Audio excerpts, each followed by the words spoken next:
Alright, and there we go. We are starting in on Beamtown Bullies Part 21. I just did the little announcement tweet that I do. I am also, you can find me at SBR_BLD over on Twitter. I try to announce when I'm going live with these things over there.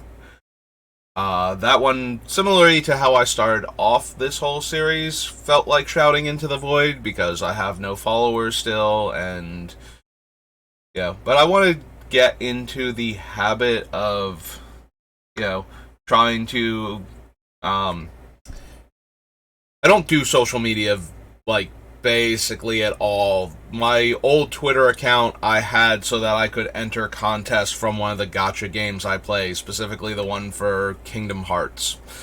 So, like, all of the pictures on there, like, from recent posts and everything are, like, over a year old from, like, towards the end of the game where I used to do little screenshots, mostly involving my pet in that game doing silly things, because I gave that thing so much personality to keep me going through that miserable slog to get tiny little nuggets of storyline. I love Kingdom Hearts, and that game had me pretty bad. Fortunately, I've learned from that, and now I know what to avoid in gacha games. I do feel bad.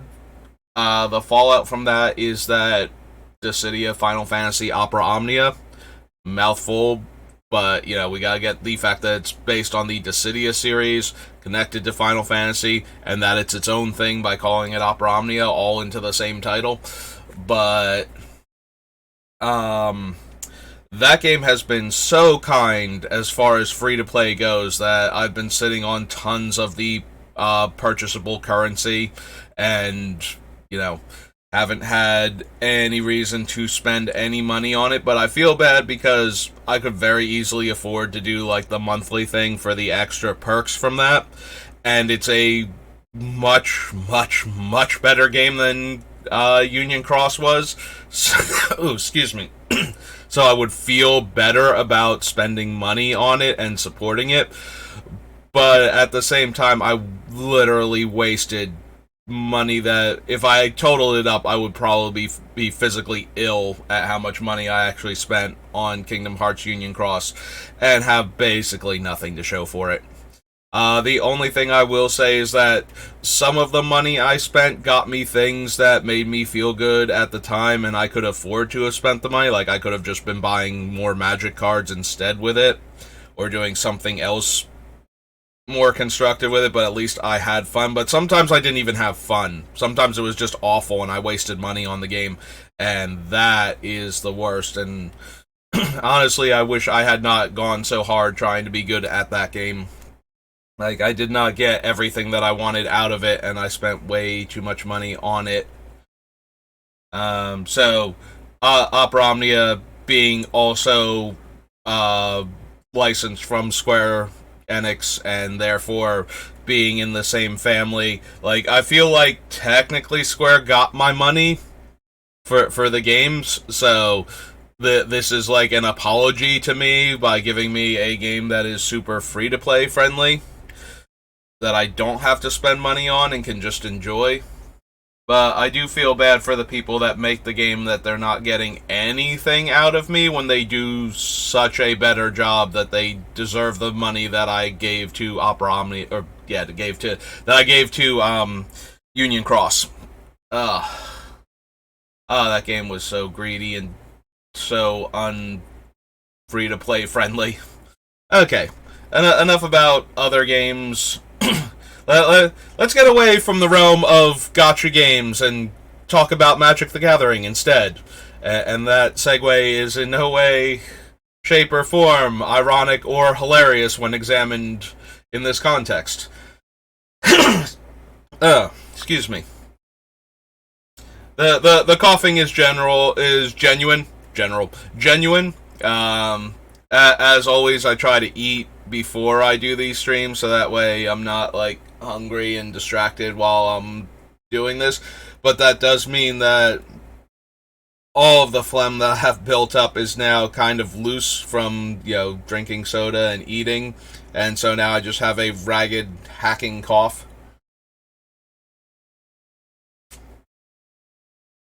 Yeah, I'm not trying to do the comical, wasting money on, and also the irony of shifting from gotcha games to collectible card games IRL, which, functionally similar to gotchas in that you have to pay in order to participate, and yeah.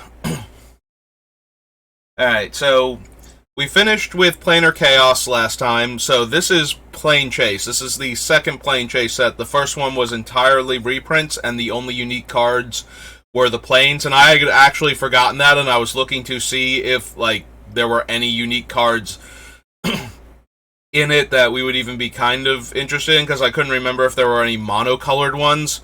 And then as I'm looking, I was like, there have to have been monocolored ones, because I remember, Brindle Scholt, and Schote, whatever his name is, he's down here. Schote.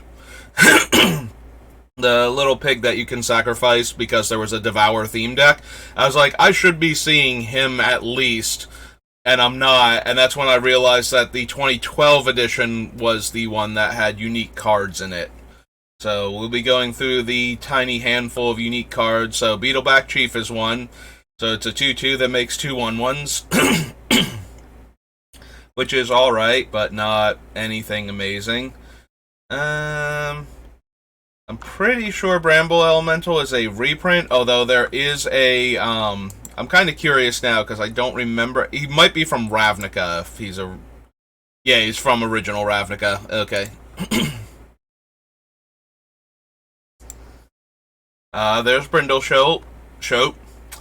I don't know why I keep wanting to put an L in its name, but this little piggy. So it's a 2-mana 1/1, and when it dies, you get a 3/3. And one of the themes for one of the Plane Chase decks was Devour, so it's a 1/1 that you want to sacrifice because you get the 3/3 out of it. I will clear my throat out eventually, I promise. Hopefully before I'm done with the stream, but...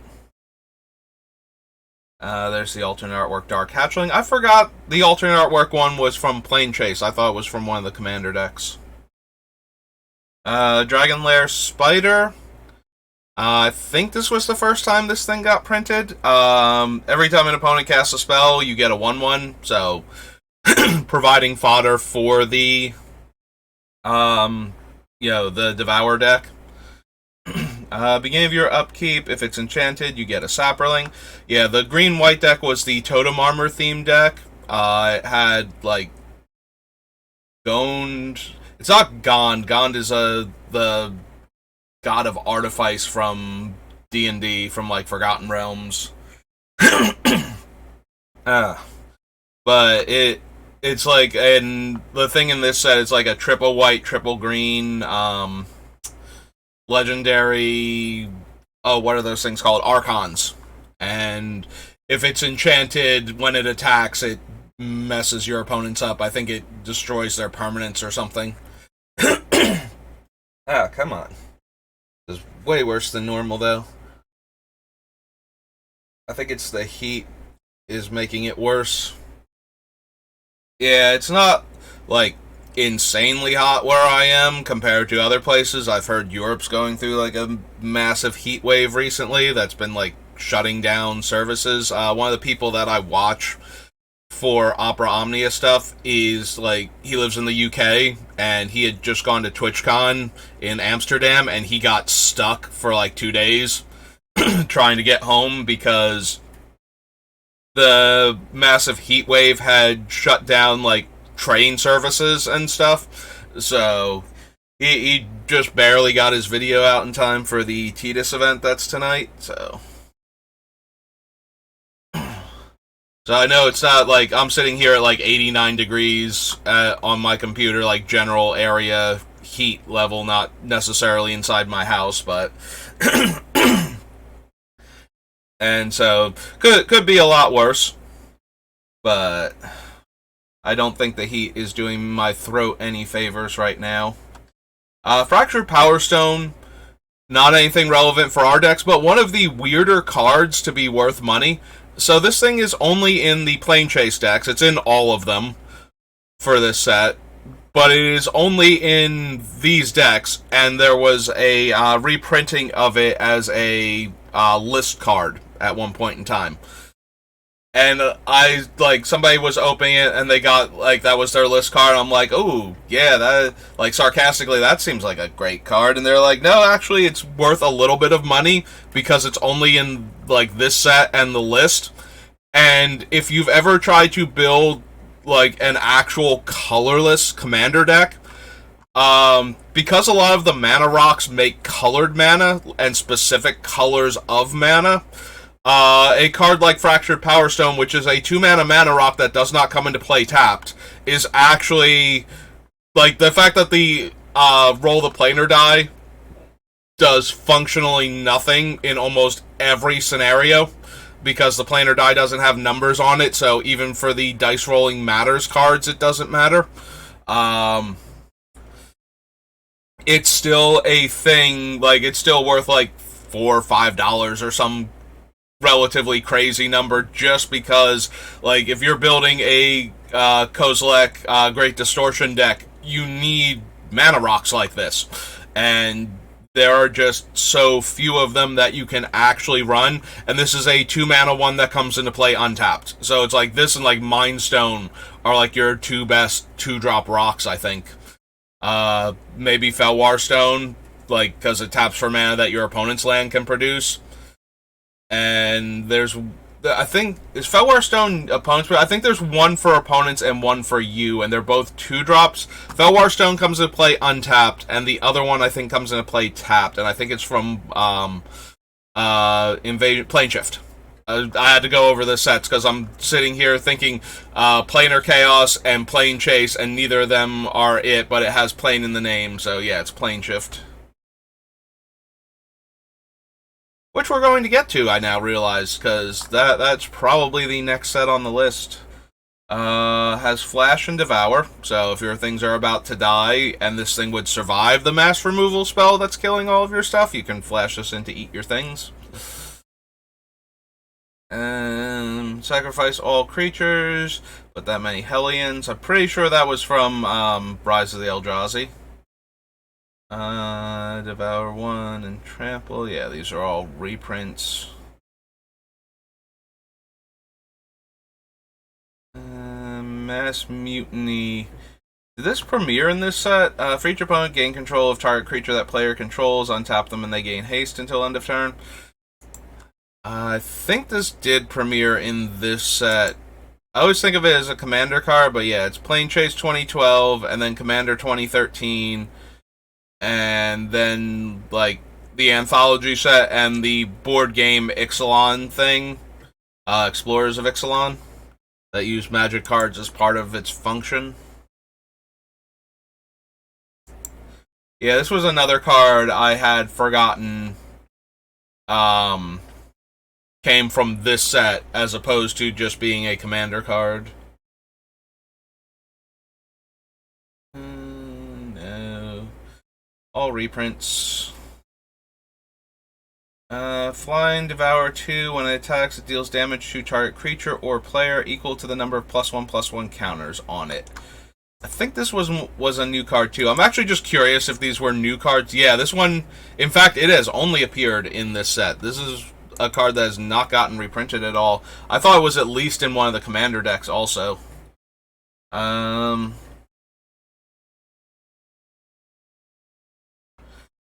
But yeah, we're not a +1/+1 counters matters theme. So being able to devour the things isn't anything we care about. We're not getting any benefit out of sacrificing the few creatures that we would have in play, because this thing is at sorcery speed. That is a creature that if it had flash and could eat our stuff, maybe, because then we would be getting a little bit more out of it. Bunch of Umbras. Thorn Thrash Viashino, Thran Golem. Thromok was one of the face cards. They did include legendary creatures that fit the theme, so that it had crossover appeal with Commander players. So Throwmock the Insatiable devours X. So he's multiplicative or factorial, I guess.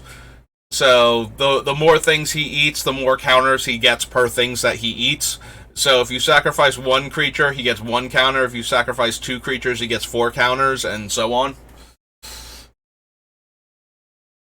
None of these. All reprints. Okay. I was not actually expecting anything from this set, but I knew there were a tiny number of unique cards from it that would fit in our colors, so that was Plane Chase. So yeah, now we're on to Plane Shift. Okay. I saw the Portal sets coming up. There might be a couple creatures in Portal that have drawbacks that we would be interested in. So we'll have to see if any of those show up. Alright. So I already got Invasion and Apocalypse, so this is our last part of this block. So this is where this is the last set with all the Kavus in it, except for, when they came back in Time Spiral briefly. -1/+1 until end of turn. Blocks or becomes blocked by one or more blue creatures. Becomes a 5/5. Target player discards 2 cards. If you sack 2 lands to kick it, they discard another card. Has a Shade-like ability and the ability to change colors. Here are all the Lairs. So the Lairs are triomes that don't have the basic land type. So basically like the Tri-lands, but they also had additional negative traits. So it has the land type Lair, and when it comes into play, sacrifice it unless you return a non-Lair land card to its owner's hand. So they do tap for mana of any color, though, but they don't get you up on land the way the Ravnica bounce lands and the original Karus technically do. So they're really not great, but mana fixing in this set was surprisingly bad for a multicolor set. Like, this was one of the first times Wizards did a really intensely gold set, basically since Legends, and this one was way more intense on the gold aspect of it than Legends was. So mana bases were kind of shaky if you didn't draft the fixing super high. Weirdly, blue was actually very good in this set because a lot of the there was a cheap creature at 3 different spaces on the mana cost. I think a 1-drop and a 3-drop and a 4-drop that could tap to turn lands into other lands, or to change a land type until end of turn. So those were actually the blue and the green had the best mana fixing, and it's really weird that blue, because of the whole residual illusionary magic changing what mana lands produced, was able to fix your mana. It used to be that you would use blue's ability to turn lands into other lands to color screw your opponent out of one of their colors, or turn one of their cool non-basic lands into a basic land type of thing. So illusion magic as a way to hamper the opponent. In this set, it was almost exclusively used to turn your stuff into the color lands that you needed in order to cast your spells. There's Daragaz's Charm. Return target creature card from your graveyard to your hand. Deals 3 damage to target creature or player, or +3/+3 until end of turn. So it's literally Raised Dead, Giant Growth, and Lightning Bolt stapled together. So that's pretty cool. Yeah, the charms in this set were actually pretty strong overall, I remember, for what they were at the time. Yes, you're paying the total mana cost of any of those spells, but you're getting any one of those spells out of this card, so whichever one you actually needed at the time. So the versatility was super high on a bunch of these.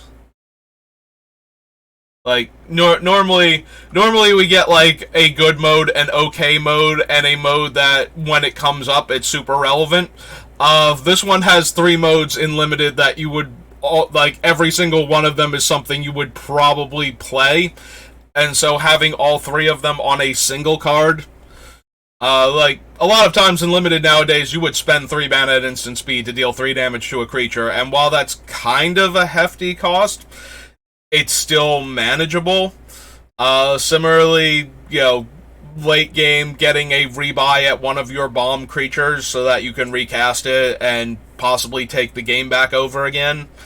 And giant growth, pump, like, combat trick pump effects, never great, but also way better than nothing. So you staple all 3 of those cards together, and you've actually got quite a powerful Limited card, and occasionally, like, constructed playable. I forget if the Jund colors were particularly good back then. I think it was more the Naya colors. I think Rith the Awakener was, like, the one that actually saw serious tournament play. Is that the one that put Kibler, like, on the tournament scene? I feel like Rith the Awakener was somebody, like, one of the, at the time, newer Magic players got, like, onto the scene by running a Rith deck and then, managed to build success from there. And I feel like it was somebody like Brian Kibler, but I could be wrong about that. It's been so long since I've had to care who exactly Rith helped. But yeah, the whole giant angry dragon that makes lots of little blockers on the ground, I think was, like, one of the bigger ones to come out of this set. Or out of this block, rather, because Rith was from Invasion specifically, so Rith's charm, I forget what its options were, but it might have been one of the more heavily played charms because the Naya combination was relevant at the time. Beginning of each player's upkeep, that player loses 1 life for each card in their hand, more than you have in your hand. Attack a zombie, deal 2 damage. Sacrifice a creature, destroy target non-black creature, it can't be regenerated, its controller loses 2 life. So this is another card that's casting cost and instant speed status are because of damage being able to go on the stack, primarily. Like, in addition to being able to sacrifice your creature that's about to die to kill your opponent's creature and make them lose 2 life, you can also be able to stack damage at the time and then sacrifice the creature to kill another creature on top of that and get your 2 for 2 and your opponent losing 2 life. So Death Bomb needed to have a higher casting cost because of that. So whereas it looks like it's a more expensive terror type effect, that's also making you lose a creature for the amazing ability to make your opponent lose 2 life. It's actually kind of priced pretty low for the time because of damage going on the stack. Like, this thing could kill 2 of your opponent's creatures for your creature dying and the card out of your hand, and they lose 2 life, and you get to decide which one of your creatures is dying, basically, if you're blocking, or because you sent it in to get into combat with one of their guys. Yeah. Beginning of each player's upkeep, that player sacrifices a non-basic land. This thing used to be a card. I'm pretty sure this was an extended card that was run in the rock decks. They would splash red into it because there were so many non-basic lands in extended that you could keep your opponent's mana... Like, your opponent's mana base was constantly falling apart while you were putting pressure on their life totals with this card and the actual cards. And then, like, Death Cloud eventually made it into that deck to further hinder players. And eventually Destructive Flow would just destroy all of their lands because the non-basics were so heavy in most decks. Diabolic Intent is Diabolic Tutor, but we have to sacrifice a creature. Diabolic Tutor. Demonic Tutor. Sorry, Diabolic Tutor. It is half of a Diabolic Tutor because we have to sacrifice a creature instead.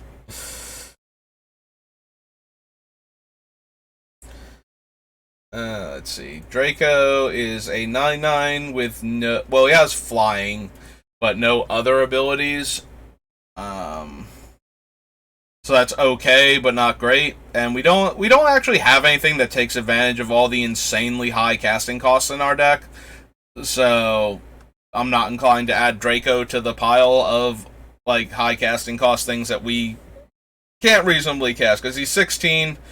We can get him down to 10 with what we have to work with, but that's the best we can do. And then, we're spending 10 mana for a 9/9 flyer that has an upkeep cost of 4. So, yeah, no. That's for us to have him. Giving him out means that our opponents get like a 9/9 flyer that they have to attack with, but... Drowny's Crusade gives all of your goblins +1/+1 and makes them zombies. Our player loses X life and you gain X life, where X is the number of basic land types. I forgot that Domain was not keyworded in this set.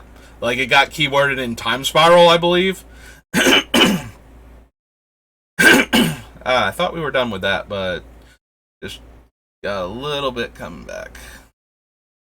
Yeah, I'd forgotten that it was not keyworded in this set, so now we have to spell out every time we do something based on the number of basic land types among lands we control.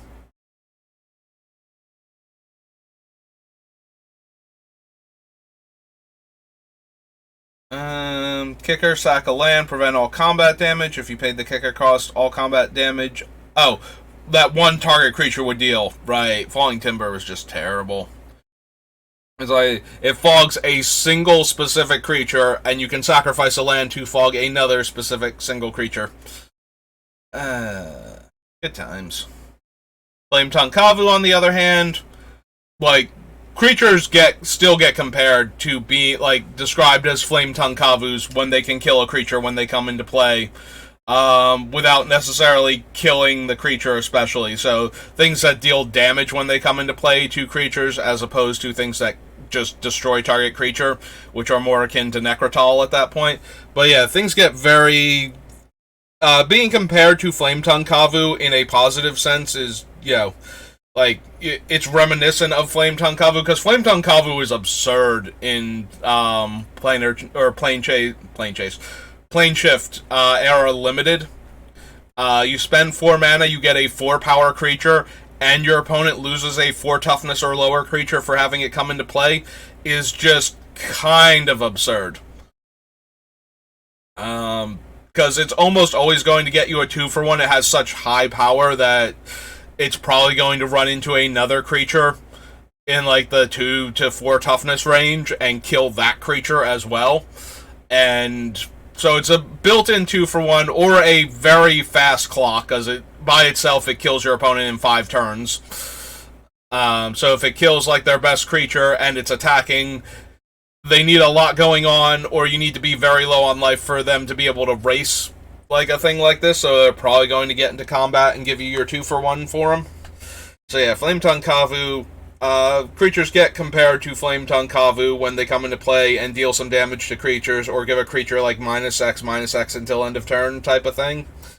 And yeah, Flametongue Kavu, the original one of those, and very potent. The only drawback Flametongue Kavu actually has is that it's not optional. So if you cast Flametongue Kavu on an empty board, he explodes, which is also the reason why he's not making it into this deck. Is if we give him to an opponent who doesn't want to do the thing, they can just target Flametongue Kavu with his own ability and kill him.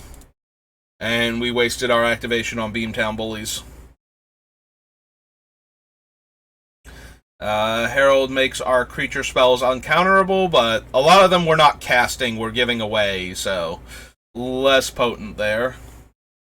Guy's Might gives the creature +1/+1 for Domain. Goblin Game. One of the cards I hate most in all of Magic. Like, this is a silver bordered card that got printed in a black border set. This thing is inane and completely non-functional for the... Like, it's 7 mana cost, and, weird game text means that it never was going to do anything in any constructed format. And it's a rare in a, black border set. Like, this card just reeks of silver bordered craziness in its wording. Each player hides at least one object. Then all players reveal simultaneously the objects that they've hidden. Each player loses life equal to the number of objects they revealed in this way. The player who revealed the fewest objects then loses half their life rounded up. If 2 or more players are tied, each of those players loses half their life rounded up. This thing, did anything that I've just read sound at all like any other Magic card that you would find in a Black Border Tournament legal set? Like, even the old crazy worded cards from, sets past. This is maybe like Chaos Orb and Falling Star, the idea that you have to throw the card at the table in order to have it do its effect. Like, it's that level of crazy. So the way Goblin Game actually works is that both players choose a number, and then both players reveal the chosen number at the same time, and each player loses life equal to the number they chose, and then the player that chose the lowest number. But its wording is insane for an actual, meant to be used in tournament constructed Magic card. So, this card has always annoyed me just by existing. Like, I genuinely hate this card for being. So, we're gonna scroll past Goblin Game now. And it's really weird to hate a card that much that was never going to do anything in, tournament Magic ever. But it's so terrible. And the fact that it's a rare that you could open in your Magic set that you bought to either play a draft with or to get cards for your standard deck is just maddening, and I hate it for it. But we're past that card now, so we don't have to look at it anymore. Goblin Game's not real, and it can't hurt us anymore. Meanwhile, Goblin Game's just trying to creep back down onto the page from up here to stare at us menacingly. Horn Kavu. This is part of a theme in the set of creatures that, the way they're intended to replace the creature, they are coming through portals, and other creatures are going, into the portal at the same time, so, the thing behind it in the artwork was what was coming at you, and then this thing came through the dimensional rift, and that one's going to wind up going through it instead and getting lost for a little while. But because of the way they function, the way their game text is worded, you can bounce this creature instead. So the Horn Kavu comes into play. You must return a red or green creature you control to owner's hand. So there are ways, especially with certain other cards with this mechanic, the most notable one being Cavern Harpy, where you just want to bounce the creature that you're casting over and over again, rather than use it to, as a 2-mana 3/4 that bounce one of your other cheap, your 1-drop red or green creature. You play out Allow More Elves, you play your mountain, you tap Allow More Elves, and the mountain, and cast this, bounce the elves, then tap your forest to recast your elves. Yeah, no, a lot of people were using these things to bounce themselves to keep triggering enters the battlefield effects. And like I said, Cavern Harpy is the most famous example of that.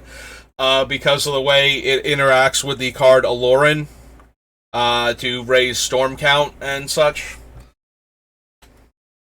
Hull Breach is another one of those cards that I really like because it's instead of just being a naturalize, it can do both at the same time, so you get to destroy up to 1 artifact and up to 1 enchantment effectively. So you choose one, you can destroy target artifact, destroy target enchantment, or destroy target artifact and target enchantment. Yeah, it has the older wording for how that would work instead of the modal choose one or both. Where it would allow you to choose both modes instead, so it actually has 3 modes. But But yeah, Hull Breach is one of those cards that lets you destroy multiple permanents for one card. So it always gets a little bit of consideration, but again, we have a bunch of other cards that are doing similar things, and I think they're doing them just a little bit better than Hull Breach. But yeah, if you need... There have been a bunch of cards where I was like, if you really need more artifact and enchantment removal in your red-green deck, consider, these cards also. Hull Breach is one of those cards that is under consideration because of that. Gotta tilt my fan a little more towards me, because all of the talking and the heat and whatnot. So a few days ago I was doing one of these, and towards the end I got a little bit out of it because I was starting to get like a headache and feeling like a lot of like sinus pressure and whatnot, and it was giving me motion sickness. I'm starting to feel a tiny bit of that right now, so I'm gonna tilt the fan more at me, which may cause a bit of a hum every time I talk because of the way the sound gate's set up, so I apologize if that starts up and that gets annoying. But I kind of really super need it right now, or I'm not going to be able to get through more than like 2 or 3 sets before I'm going to have to stop. I'm probably going to go through a few of those sets anyway and then take a break because I have a couple other things to do today. Also, I'm hoping to get around to doing a draft later tonight, so I can get another one of those videos up, because I get, 10 plus times as many views on my drafts as I do on the actual deck construction videos. Despite the fact that I originally made the channel with the idea that I was going to start by focusing on the deck construction aspects.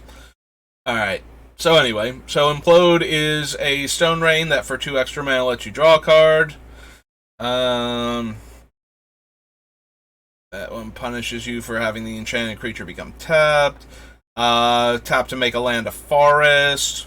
Yeah, there are a lot of creatures like this that you would seriously consider running just because if you had your red mana, now you had your red and your green mana. There's another one that turns a land into a swamp, so it fixes for your Jund color combinations. It gives the enchanted creature black regenerate, red fire breathing, and green trample until end of turn. The end of each player's turn, if no creatures attack that turn, that player sacrifices a creature they controlled since the beginning of the turn. So yeah, it forces your opponent to attack with one of their creatures if they have one that didn't come into play. So basically, it doesn't punish you for not having a bunch of haste creatures, but if you didn't attack and you could have attacked, it doesn't take into account haste. So if you cast a haste creature and that was like the only creature you had, then you don't have to attack with that creature that turn, because it will allow you to get around it.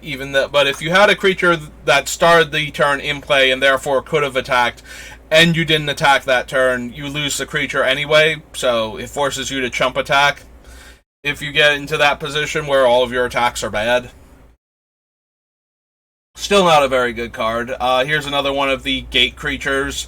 This one is a 3-mana 4/3 that has fire breathing for 2 colorless mana, and makes you bounce one of your red or black creatures as it comes in. Lord of the Undead is a lord for undead creatures. Very powerful because it let you bring back other zombies from your graveyard to your hand. Particularly once it got routed to be a zombie itself. This one was still back in the day where the lords were creature type lord instead of, being the creature type that they were the lord of. And affecting all creatures, not just your creatures of that type. Comes into play, each player loses a life. Deals 3 damage to target creature or player. If you sack 2 lands, it deals 3 damage to another target creature or player. Has land walk of all the basic land types you control. 1 drop that filters mana. Choose a color of a permanent you control. Add 1 mana of any color of that color to your, add 1 mana of that color to your mana pool. Cavu gets bigger if we have swamps.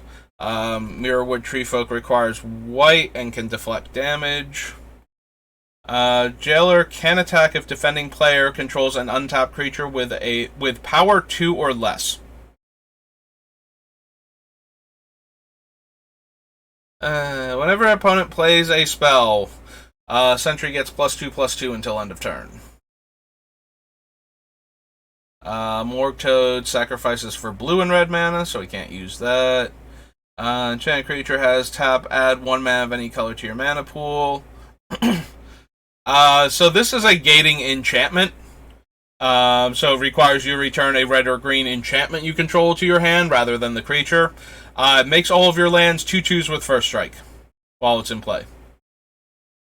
Green and 2 makes a Sapperling. Sacrifice a Sapperling to give all of your remaining Sapperlings +1/+1 until end of turn. Battle Mage and Familiar. I guess, Battle Mage has Kicker, so it has a red kicker and a blue kicker, so we can't run that one. But the Familiars we can technically run if we had wanted to. It's just that they will only affect one of our other colors, so Nightscape Familiar makes our red spells cost 1 less, and any hypothetical blue spells we would be casting somehow.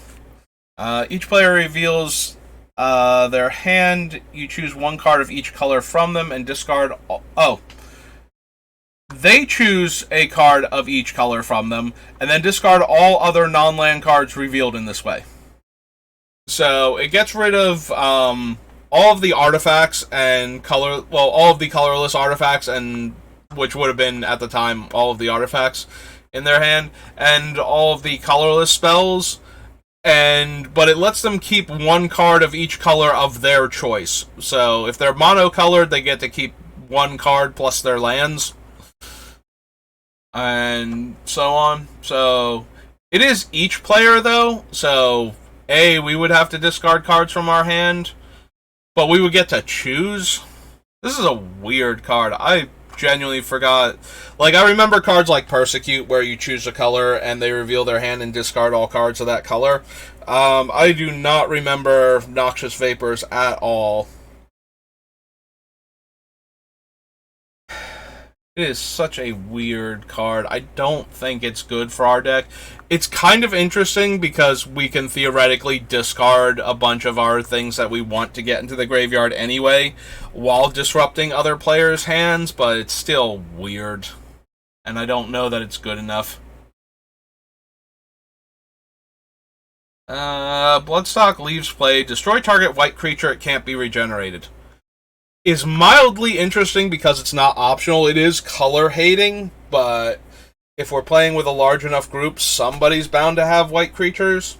And the fact that it's not optional, no matter who we give it to, and it's leaves play, so even if we can't steal it back and it gets exiled, it will still kill, like, 1 white creature on the battlefield.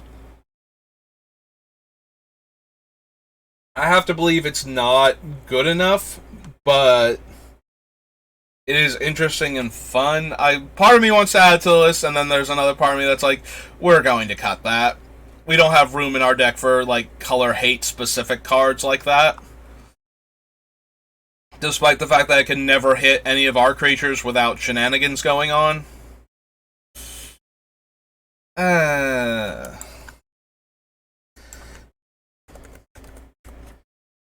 We are never going to have this make it into our deck.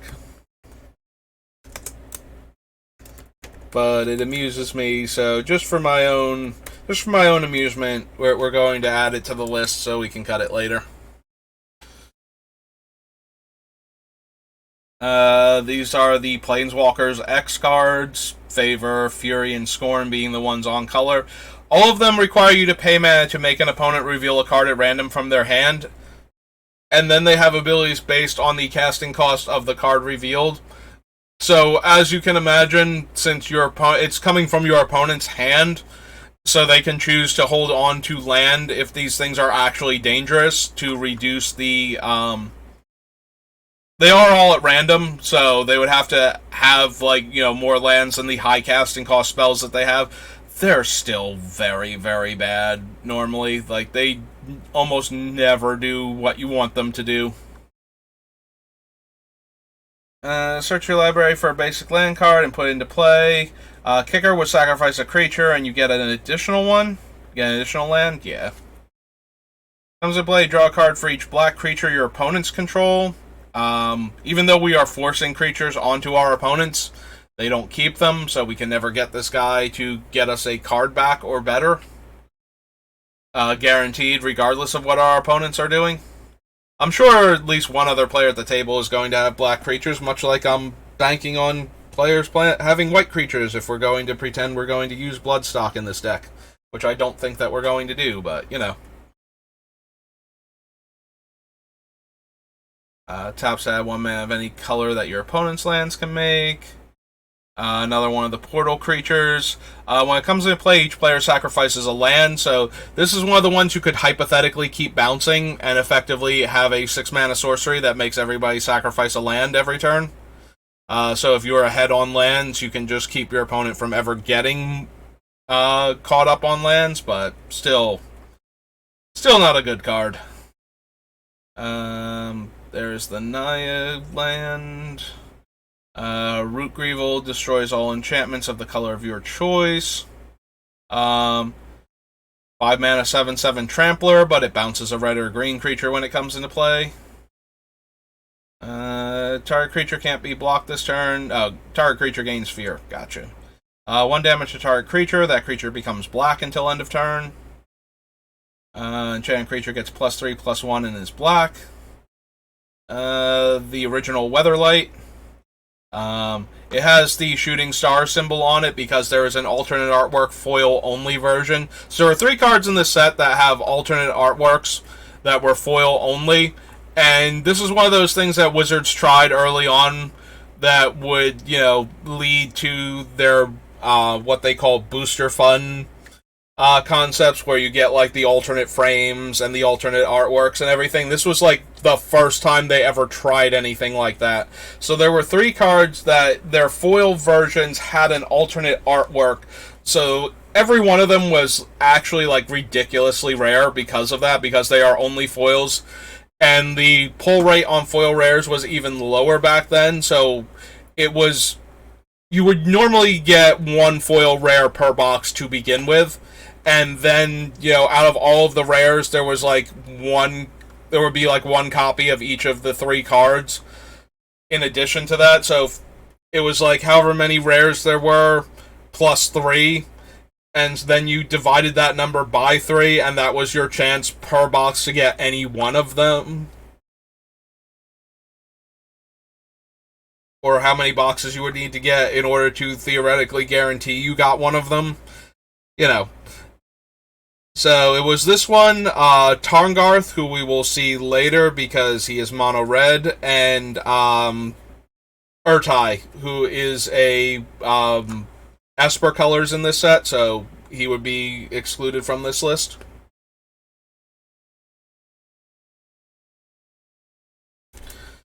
This version of the Weatherlight is, again, one of those cards that gives you an extra hand, technically.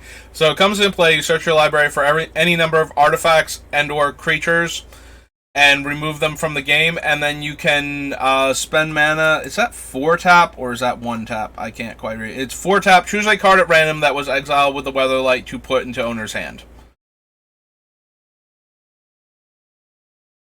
So... technically, you could use it as an 8 mana tutor for a creature or an artifact if you wanted to guarantee that you got the card, so you'd spend 4 mana and then 4 tap it and get the card, which sounds terrible because it is.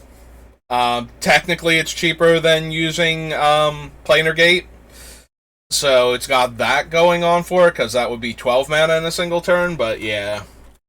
Skyship Weatherlight, not particularly good. Lands can't be the target of spells or abilities this turn. Draw a card. Destroy target green creature. Can't be regenerated. Draw a card. Deals 2 damage to target blue creature. 5/3 that bounces a red or green creature as it comes in, and then deals 1 damage to target player. So 4 mana for a sorcery speed single point of damage. There's Star Compass. Adds 1 mana of any color a basic land you control could produce. So it has to be a basic land, and which yeah, so that one's even worse. That I thought that one actually worked in like Kozilek and whatnot, but the only way that works, because it has to be a color, so your wastes don't tap for colors. So yeah, Star Compass is completely non-functional in that deck.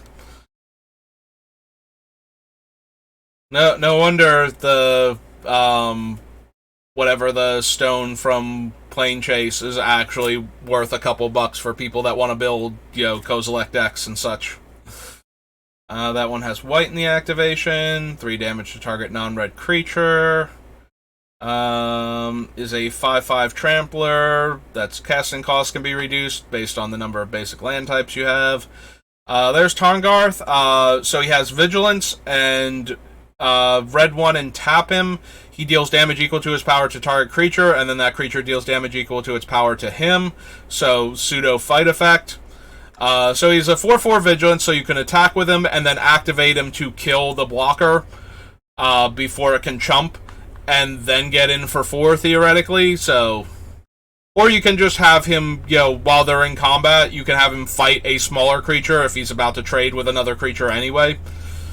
So, not terrible, but not amazing either.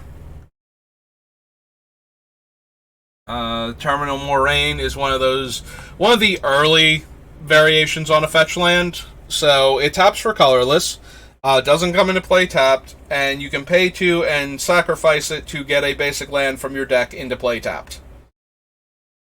I feel like there was a version of this, like Twisted Wilds or something, from the Shadows over Innistrad set. I forget if I think that one also had the tap for colorless and the 2 tap.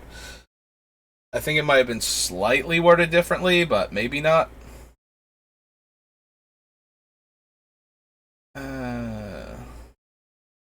I never updated the stream title. I just saw the stream title out of the corner of my eye. I put 21 up there, and I never hit done.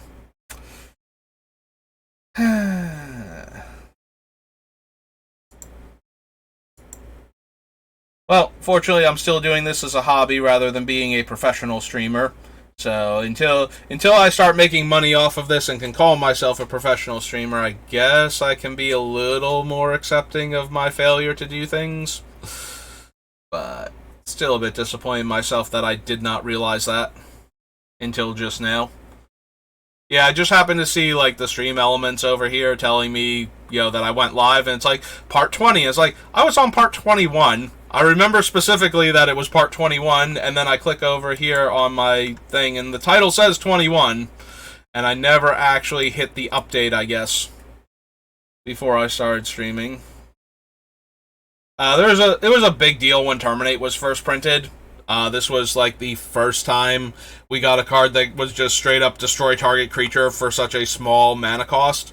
Like, for the longest time, everything that destroyed a creature had some kind of restriction in black, and in red, it was damage based, or they were like 5+ mana plays if they were going to kill any creature in play. The green one would make our red spells cheaper. So with the green and the blue, or the green and the black familiar, our red spells would be like 2 less to cast.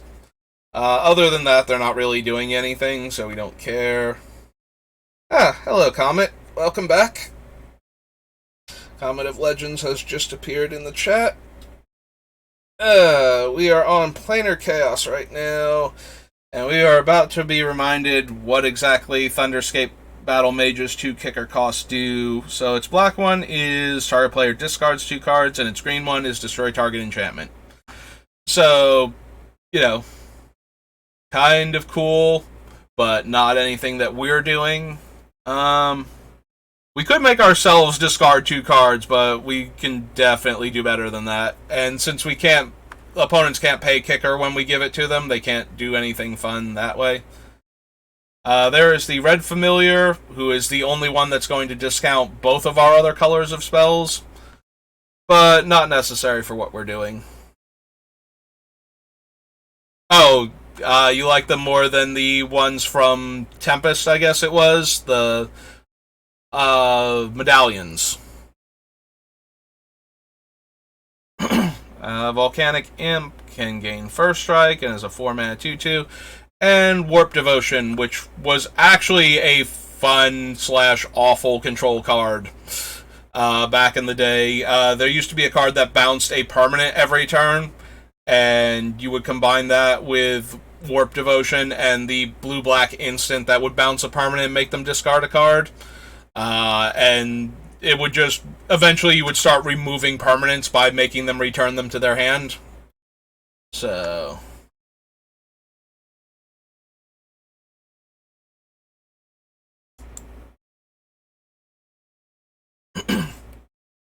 Okay, so that was Plane Shift. So, what have we got next? Alright, we were on the portal sets.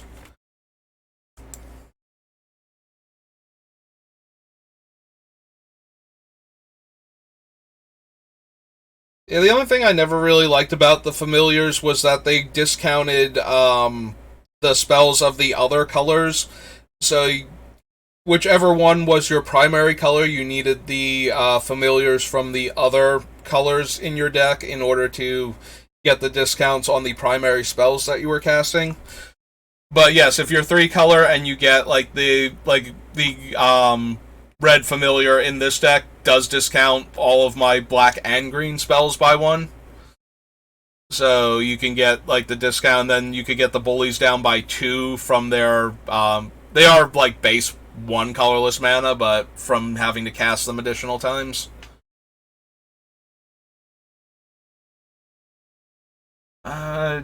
So let's see. Alluring Scent makes the creatures have to block it. Anaconda is a Swamp Walker. 4/3 flyer. 1 attacking creature that isn't black. 2 damage to any creature or player. X damage to 1 creature or player. 1/1 flyer. 2/2 Swamp Walk. 3/3 Swamp Walk. Destroy all islands. 3/3 Island Walker. Any 1 creature gets +2/+0 until end of turn, and Cloak deals 2 damage to that creature. Attacks, it gets +2 power until end of turn. Can't be intercepted, which, for whatever weird reason, they wanted Portal to be a more accessible version of Magic, so they basically dumbed down a lot of Magic to make it easier, but then they changed terminology, which was really weird, because you wanted these players to eventually graduate to regular Magic, and changing blocked to intercepted was such a weird choice for that. Craven Giant can't block. Craven Knight can't block. Draw 4 cards, lose half your life. Cruel Tutor. This one puts it on the top of the deck and costs 3 mana. Yeah, no. I knew it was bad. I always forget how bad it is until I'm actually reading it. So it's a Vampiric Tutor at sorcery speed for 2 more mana. Or, if you're trying to be charitable, it's a overpriced Imperial Seal. Deepwood, only after your attack before you declare blockers. All damage dealt to you by attacking creatures is reduced to 0. 4 mana 2/2 flyer. 7 mana, destroy all creatures and land. So basically obliterate, but without mentioning any of the card types that don't exist and therefore not affecting them. So it lets you keep all of your fun artifacts in play. And therefore enchantments and planeswalkers, where artifacts used to get caught up by obliterate.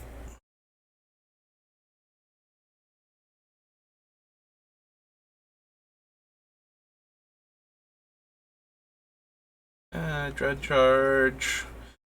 Gives your black creatures fear. Except that they can't be blocked by artifact creatures because artifacts don't exist in this set, so it's better fear. Comes into play from your hand, you lose 5 life. Dread Reaper, you were never seeing play in anything. Why couldn't you be comes into play, you lose 5 life, just so that way I could give you to other people, maybe, and you might do something. Dry Spell deals 1 damage to each creature and player. Reprint of Earthquake. Ebon Dragon comes into play from your hand. No. I had forgotten a lot of these have the from your hand rider on them, and I was looking forward to finding like something that we could give away with like one of these negative drawbacks, and now they have all disappointed me and dramatically reduced our chances of finding anything that we're going to run. Returns a card from discard to hand. So, discard pile instead of graveyard also seems unnecessary. Those cockroaches is put into graveyard from play. Return it to your hand. Do 1 flyer. One of your creatures' final strike deals damage to your opponent equal to that creature's offense. Then you put that creature in your discard pile. Comes into play from your hand. Deals to any one creature damage equal to the number of mountains you have in play. Comes into play from your hand, deals 2 damage. Is put into your discard pile from play. Destroy any one land. 6 damage to each creature and player. Nukes all planes. 4 damage divided as you choose among 1, 2, or 3 creatures. So this is the only iteration of this card, right? There's no other version of it. Yeah, it was in Portal and one of the Magic Online sets to get the Portal cards into Magic Online as a way you could get them. I just find it interesting that you can't deal it to divide it among 4 creatures, so you have to deal 2 damage to one of the creatures and 1 to each of the other 2 if you're going to cast this spell on maximum number of targets. For each forest you and your opponent have in play, you gain 1 life. Giant Spider is Giant Spider, 2/1 Goblin, 3/2 Ape, Gravedigger with the weirdest artwork. Grizzly Bears, Hand of Death is destroy 1 creature that isn't black. Highland Giant is a 3/4 for 4. There's Hill Giant. Any 1 creature gets +4 power until end of turn. Can't block, Hurricane. 2/1 can't block. This one was weird because it was actually like a very efficient green creature.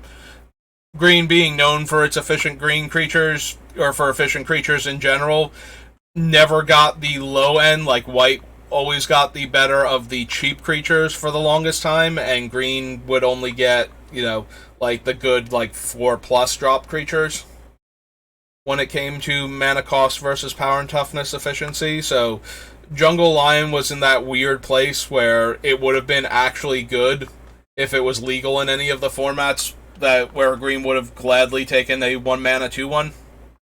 Yeah, the same formats where Savannah Lions was seeing play for a brief period of time before better cards finally eclipsed it. So, like, extended and whatnot.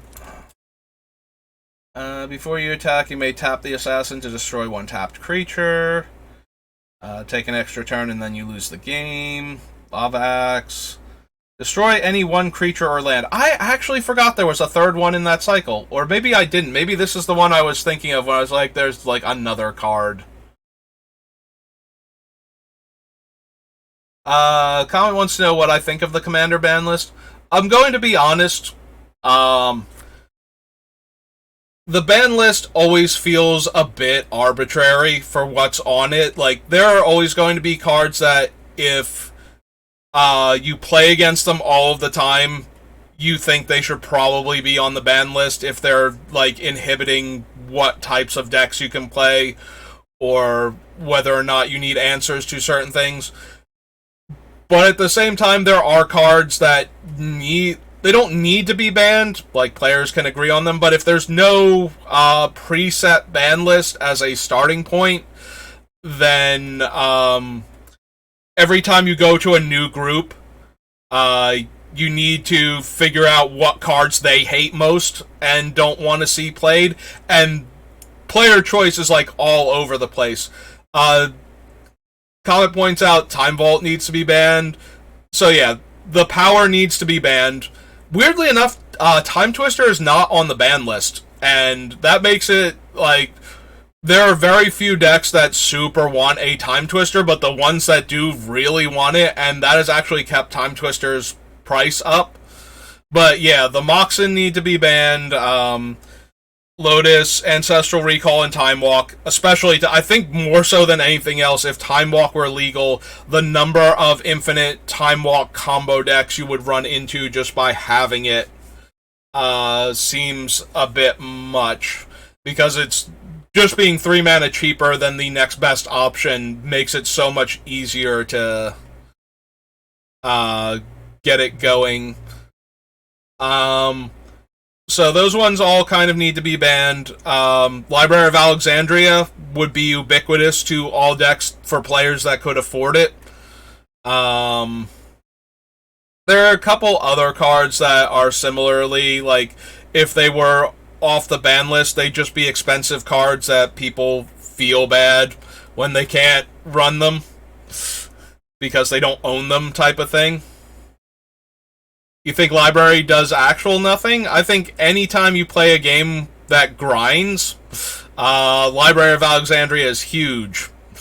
Also, like, any combo deck or control deck that's trying to assemble anything has plenty of incentive to draw an extra card every turn until they're forced to go below 7. Also, the number of draw 7s that are legal in legal in Commander. I think Library would actually be problematic if it were not on the ban list. I think you would see Library in a lot of decks. As long as you ran into people that have / could reasonably acquire a Library of Alexandria.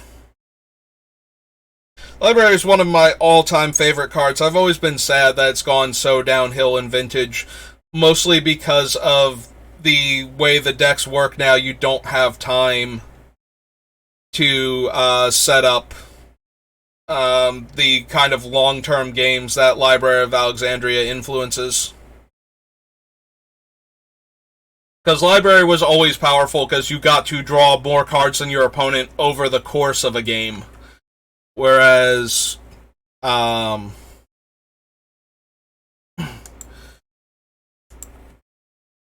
just think it would show up in all of the decks that were planning on not dumping their hand within the first couple turns of the game. I mean, we'd have to unban it and see. Maybe I'm completely off base on this, but I genuinely think that it would actually be a thing.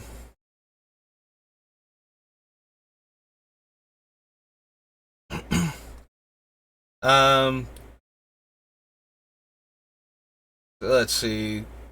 Cradle. Yeah, I also would not, like, Tolarian Academy, I would not like to play against a lot of the decks that would show up if Tolarian Academy suddenly came off of the ban list in Commander.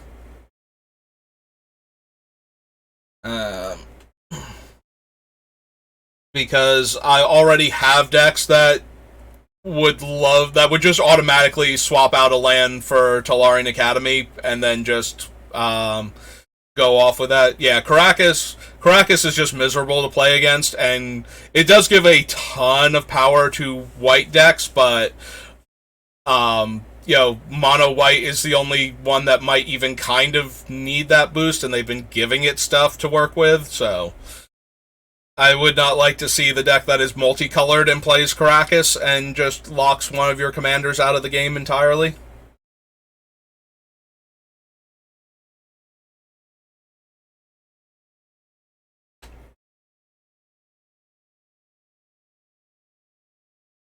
But yeah, most of the cards that are on the ban list, I genuinely feel like they made somebody on the Commander committee sad when they played against them one too many times, and that's how they got on the ban list. Like, the ban list feels very arbitrary outside of, like, a very small number of cards on it. So I don't super agree with any of the cards, but then again, there are also cards like, as long as we have a ban list, I wouldn't mind seeing, like, card X go on there. Like, as much as I run things like Deadeye Navigator in every single blue deck that I build that has good comes into play creatures, oh yeah, channel channel 1,000,000%. Being able to cast an Eldrazi Titan on turn 1 seems just a bit way too much all at once. Like, actually being able to go, like, Forest, Elvish Spirit Guide, Channel, Ulamog, Kozilek, yeah, I don't see that being very healthy for the Commander format, let alone what else you could do just by playing colorless artifacts that generate board position and card advantage early on. Fastbond is more of a combo card than it is, but it does also work with the draw 7s to accelerate your mana too much. But yeah, no, most of the cards that are on the ban list are only problematic in so much as any other card of that power level is. Like, I think I mentioned this when I saw Biorhythm while doing, like, Onslaught block. Like, yes, it can kill players out of left field if you set it up properly, but I think Worldfire is the more degenerate of the two, and I think they pulled Worldfire off of the ban list a while back. So I don't see why, like, Biorhythm is on. But yeah, no, I do agree that the ban list, a lot of the cards on there are no more or worse, like, no better or worse than some of the other cards that I run into an awful lot that make Commander games more miserable. And you can't realistically ban all of the cards that lead to the degenerate combos, because I built decks that accidentally have degenerate combos in them, and I discover them while playing the deck. You know, just play this one card and then realize that it's interacting with another good card in the deck, and that, you know, all of a sudden I have infinite mana where I didn't think I was going to, just because I played cards that I like and was having fun with. You know, when you can copy Tezzeret's activated ability to untap your artifacts, and you're untapping the thing that's copying them and another thing that makes a lot of mana at the same time. It's just like, I put all of these cards in here separately because they interacted with the cards in my deck well, and now all of a sudden I have infinite mana where I didn't even realize I had put another infinite mana engine into the deck, type of thing. Like, I didn't put any of these cards in here with the idea that I was going to put these 3 cards together in play at the same time and have infinite mana. I just played all of them because, you know, Tezzeret's good with artifacts, Gilded Lotus is one of my favorite cards to ramp with, and I love Lithoform Engine. I kind of agree with that. What's the point of playing Commander if you aren't allowed to break cards? I will certainly build decks that don't intentionally have those type of setups in them, because I also like doing the big dumb Timmy stuff where you are just playing the giant fun creatures and, you know, trying to kill your opponent that way. But I will absolutely play, like, as somebody who has the cards to play Vintage and has built Vintage decks and played in the format, I will absolutely play sick degenerate decks. It's more about what the deck is trying to do, and if I'm having fun doing the thing that the deck is doing, then them being necessarily the most powerful. Oh yeah, no, I can see that one allowing for just big dumb creatures, but I have a big dumb creature deck. It's Ruric Thar, where he gets angry at you for trying to do anything other than playing big dumb creatures. And he's just going to smash everything, and the whole point of the deck, and even that one has, like, a couple things in it. Like, I do have Tooth and Nail, and can get Kiki and the Zealous Conscripts. Just as an answer to, like, my opponent has infinite life or something.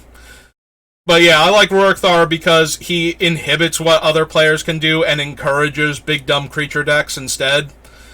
So yeah, whenever I find a card that I want to build the Comet demands more cards like Ruric Thar. whenever I find a card that speaks to me, like the Beamtown Bullies, when I saw them, my first thought is I want to put Leveler into play under somebody else's control and kill them immediately with it. So when I was looking for a deck to be like my first one to do for this series, I was like, this isn't a commander deck that just came out, within like a couple months. I'm going to choose them first and make a fun deck that's based around their ability. I want to give my opponent stuff, and I want the stuff to affect the game.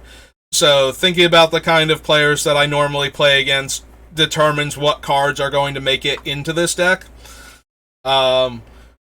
But yeah, there's going to be like an ugly version of this deck that just wants to kill players as quickly as possible. But I also wanted to include another idea where you could, give your opponent stuff that slightly benefits them and encourages them to attack other players, and then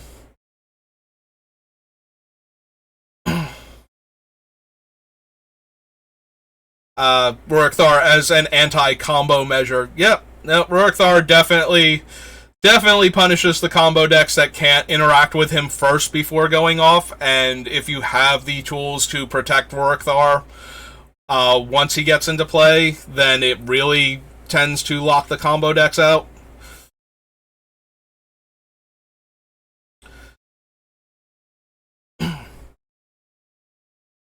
But yeah, as far as the ban list actually goes, I don't think most of the cards that are on there technically need to be on there. But at the same time, I don't mind a lot of the cards that are on there. Like, some of the ones that are on there, when I play against them, are kind of miserable to play against and do force me to run things. But there are so many cards that aren't on the ban list that I run into on occasion, so it's just like, this card is absolutely ruining my good time, and I need to include cards that deal with it. I think one of the best examples of a card like that is the Darksteel Forge. Like, I always have to have a way to exile artifacts if I can, because Darksteel Forge is just miserable in the decks that it shows up in.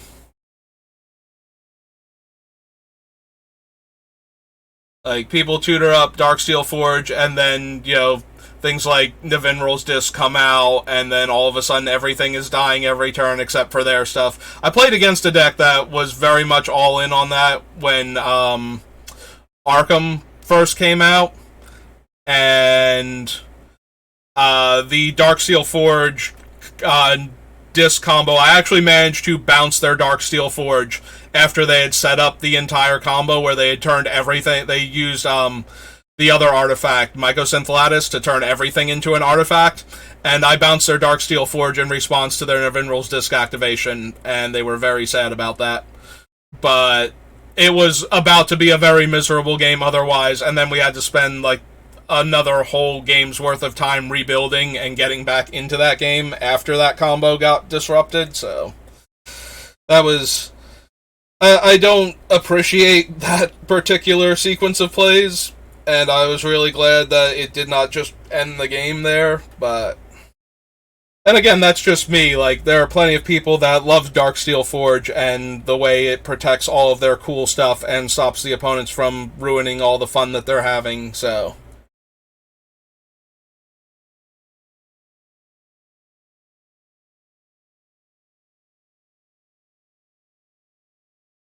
See, the problem, though, with leaving it on the players rather than the cards is that if there is a game-winning way to play the cards, then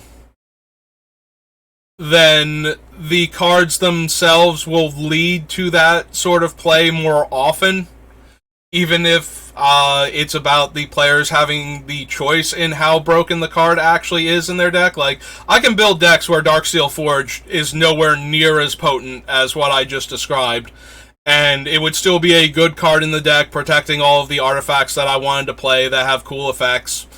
But if you allow Darksteel Forge in, then you have to be prepared for the same decks to realize that just tutoring Darksteel Forge into play as fast as possible allows them to do more degenerate and powerful things so that you have to be ready for the Forge, even against the decks that aren't utilizing it properly.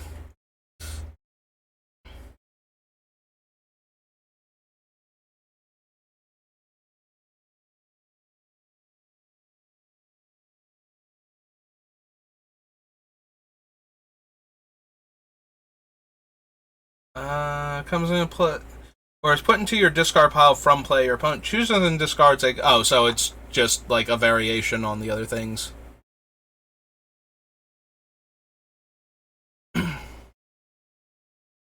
Comes into play from your hand. Oh, from your hand again. Discard a card at random or destroy Pillaging Horde. So neither one of those is working. From hand. From hand. This set has been very disappointing for what I thought I was going to get out of it for this deck. I can't remember if Portal 2 uses the same wording, though. Rain of Salt, Rain of Tears, Raised Dead, 3/6, 3/4. Yeah, I'm gonna believe now that we're not gonna get anything. Maybe the Tutor, just as a sorcery speed version of Worldly Tutor, so that we can get the cool cards we want.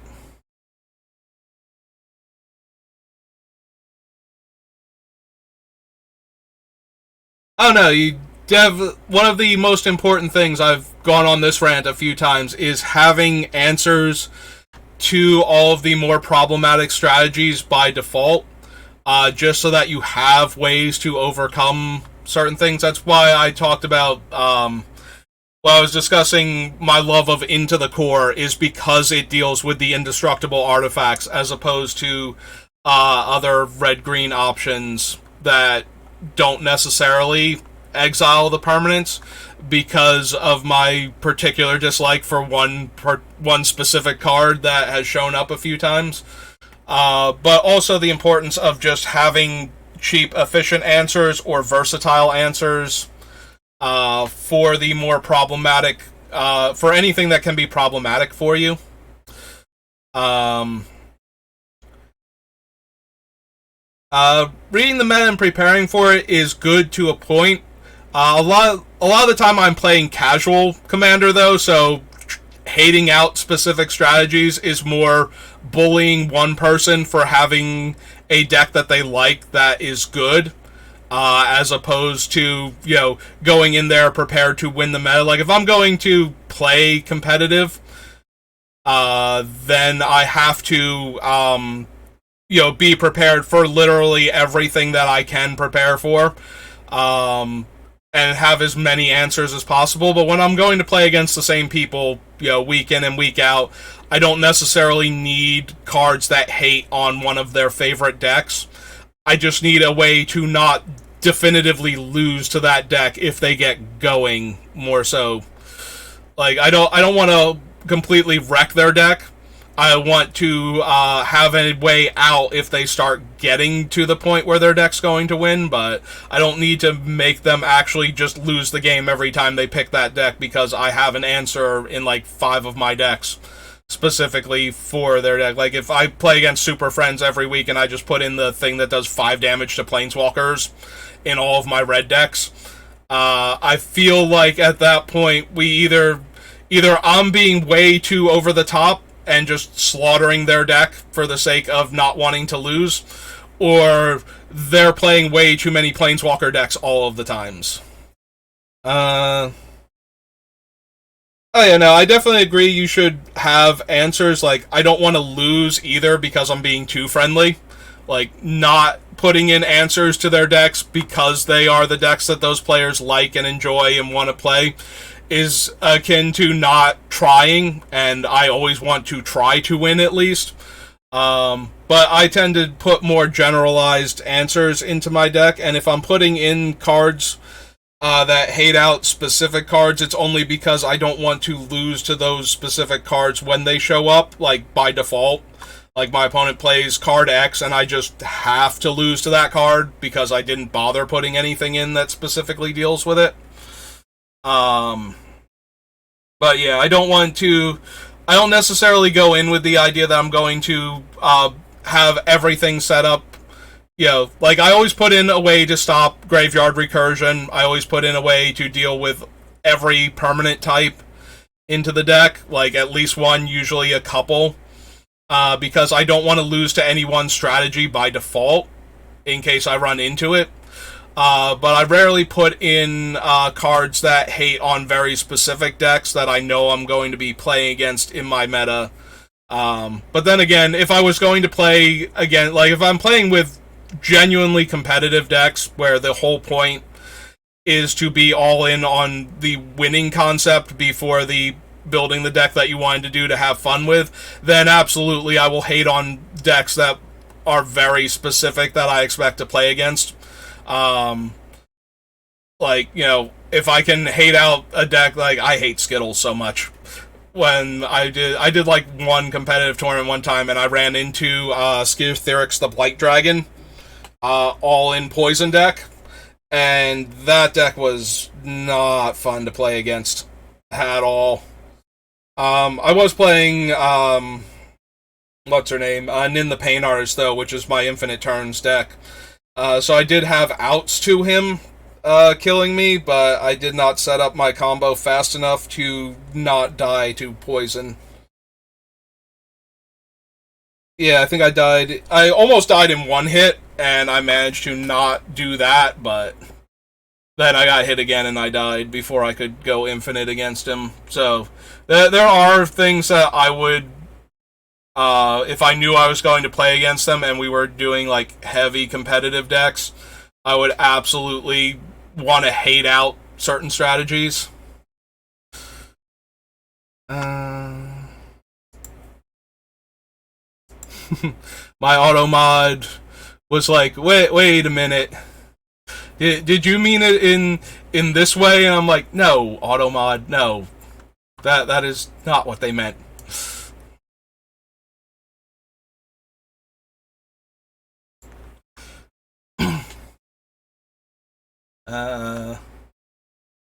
Nope, can't use Serpent Warrior. From your hand, choose and destroy any one creature that isn't black. No.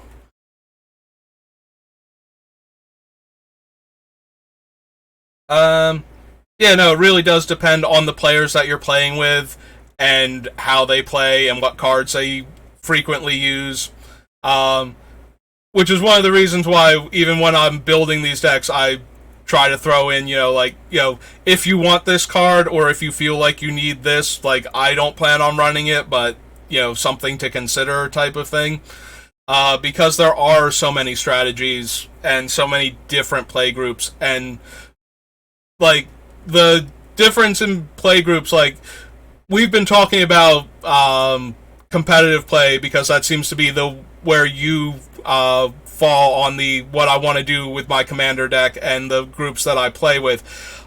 There was one group that I found and then didn't join because they were very anti-infinite combos, and I'm like, I've accidentally built infinite combos into your deck. How do you build commander decks that are completely incapable of them or ignore them when they show up? I don't grasp that. So I was just like, yeah, no thanks. I don't think I will come join your particular group. Thank you for the offer, but no. And like it was like this guy and a couple of his friends who showed up to like one of the pre-releases, and they were describing like this place that they play and their one friend and how he doesn't allow infinite combos in Commander, and like my brother and I are both like, okay, crazy person, like shifty eyes, step away slowly. Like, on the one hand, yes, that you can try to enforce that if that's what your group agrees on. But the idea of that, like I said, I've built decks where I did not intend to go infinite with certain cards, and it just happened. And the idea that there is somebody out there who's like, no infinite combos ever in Commander, it's like, okay, you try that. Let me know how that one works for you. See, maybe your group really does just want to play big dumb creatures and turn them sideways every single turn, but I like cards that interact with my cards in positive ways, as well as cards that interact with my opponents in negative ways to deal with them, and yeah, no.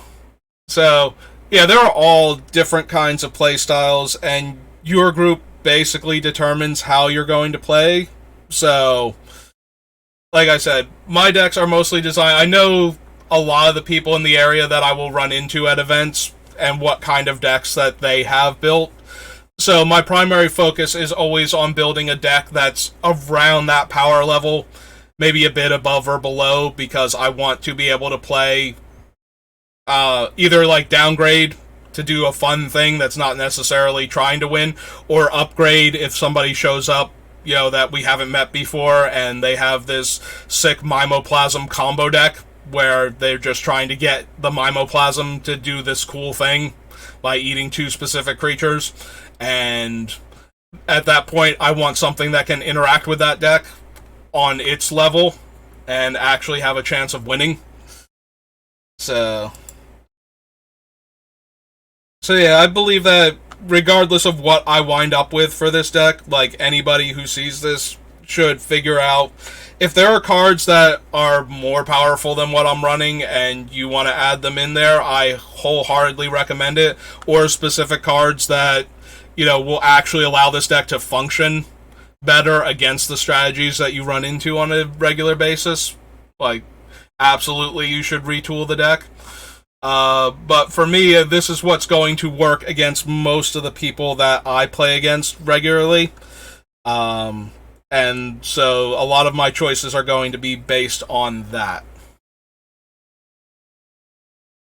So this is the Sylvan Tutor, which is a worldly tutor at sorcery speed. Tinker, yes. Academy, yes. Channel, Fastbond, Krakus, Charizard, Chaos Orb.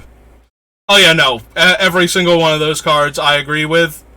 I think all of them would be very unhealthy for Commander if they came off of the ban list. Like I said, most of the cards on the ban list probably don't need to be there. Flash is another good one, because of what it allows you to do. Mostly, like, yes, the Flash Hulk deck is a thing you could ban the Hulk instead, but I think Flash would still be the more problematic of the two, just because of how Flash works. Like, being able to get the comes into play ability of the creature or the dies trigger, or both, without having to pay the casting cost. I do think both of them are a little bit dangerous. The Hulk, because of its ability to go tutor all of the combo pieces. I don't know why looking up Sylvan. Yeah, Razaketh is another.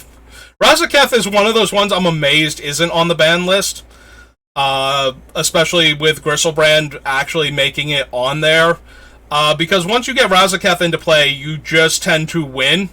Like, I have never seen Razaketh resolve and not just win the game with his ability.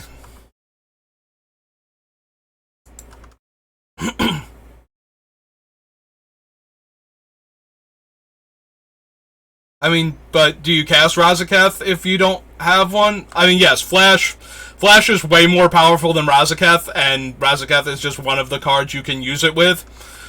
Like, power level wise, I'm not disputing that, but Razaketh, you don't need much going on. If you tutor for 2 things in the same turn, most decks can win if they're actually trying to assemble a combo that wins.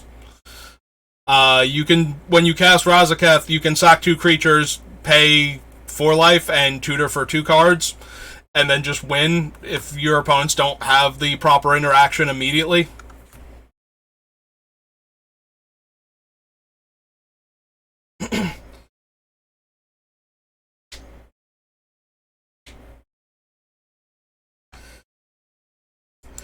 Yeah, but with Razaketh, I think you need like 2 creatures, and there's a lot of cards that will make 2 creatures for you relatively cheaply too, which allows Razaketh and another card to be a 2-card win condition by getting the 2-card win condition.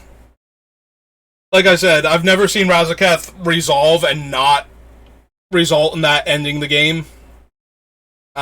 When he does actually resolve, he does take a lot to... I'm doing it again where I'm searching for Sylvan Tutor instead of just adding Sylvan Tutor. We want to go to Portal.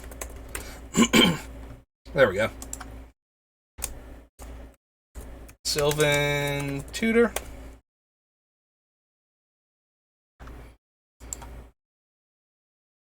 Falling Star more so because of the dexterity variant of it. Like, Falling Star is infinitely worse than Chaos Orb. Like, Chaos Orb is actually a problem because of the way it makes players play, and the manual dexterity aspect of it is also discourages players that are physically incapable of performing the activity, or that are physically capable but have poor dexterity from using it, and I don't think that should determine whether or not you can win a game of Magic. And they are the only two cards that require that. Falling Star doesn't actually do anything. Prophet of Krufrix is one of the cards I was most sad that got banned. Prophet, like, normally when they ban a card in Commander, it's always like, I don't even run this in any of my decks, and I almost never play against it. What games are they playing that this needed to get banned? Prophet of Krufrix, like, all of my blue-green decks lost the card when they banned Prophet of Krufrix, and I was sad, but I kind of understood it, because Prophet is absurd when you resolve it. Prophet is one of those cards you put into play, and then the game becomes about getting Prophet of Krufrix off of the table before you do anything too stupid.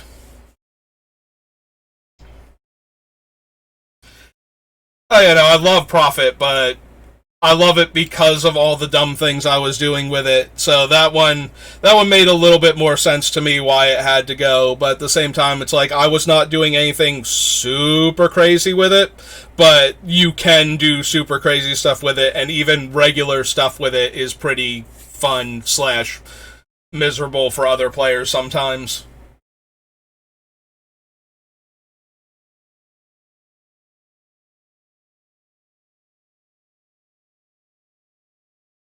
Thundermare isn't comes into play. Okay, I have to check these cards now. Enters the battlefield, tap all other creatures. Thundermare was a reprint, though. Okay, we're going back real quick. I want to know if the comes into play from your hand thing is specific to Portal, and they change that, like, if these cards work normally. It is enters the battlefield. Okay. Huh. Well, now I can go back and look at...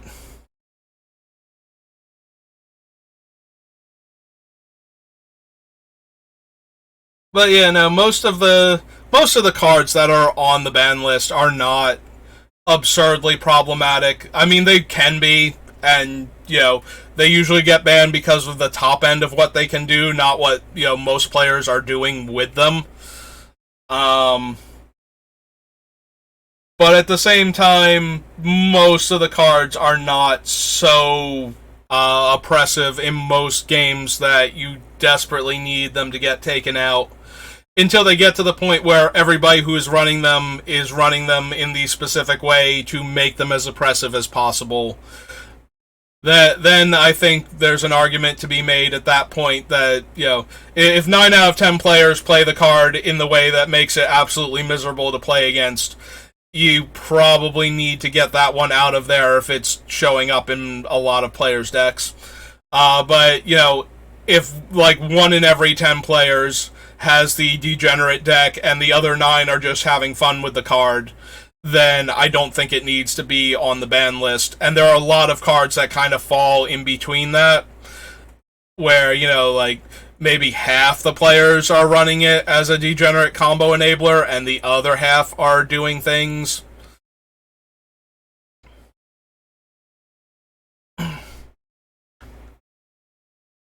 But at the end of the day, the ban list is, you know, basically a suggestion. If your playgroup is perfectly okay with the cards, that's the one thing that I don't like about the ban list, is that a lot of people just use the ban list as the default. Like, their playgroup, even if they hate the card, they don't actually ban it until it winds up on the ban list.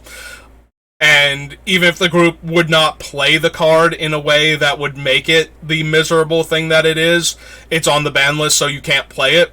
That's the one thing I don't like about the ban list, is that it's the default, and therefore if there isn't anything in your group, and also that means that if you build the deck for your group and you go outside of your group to play at another place, or to, you know, get together with a different group of friends than you normally do and they also play, then you have the problem of you're either running things that they don't like because they also have their own internal ban list, or your deck is underperforming because you have your playgroup self-inflicted bans in place, type of thing. So, or you have the deck where you have like everything from the ban list except for the stupid things that you can all agree on shouldn't be doing stuff.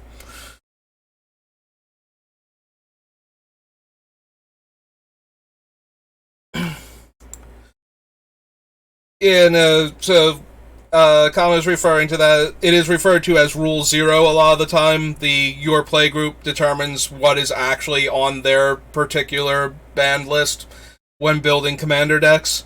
The biggest thing is when you try to let other people in, because that is how you keep your group from, just collapsing, because Magic is one of those games where eventually some of the people leave and some of the people come in, and if the people coming in are not, if your ban list is different than what they're used to, and it stops them from coming in, then you run the risk of your group shrinking over time, and then you have to find a new group entirely and adjust to their banned and restricted list, because now you're the new person coming in.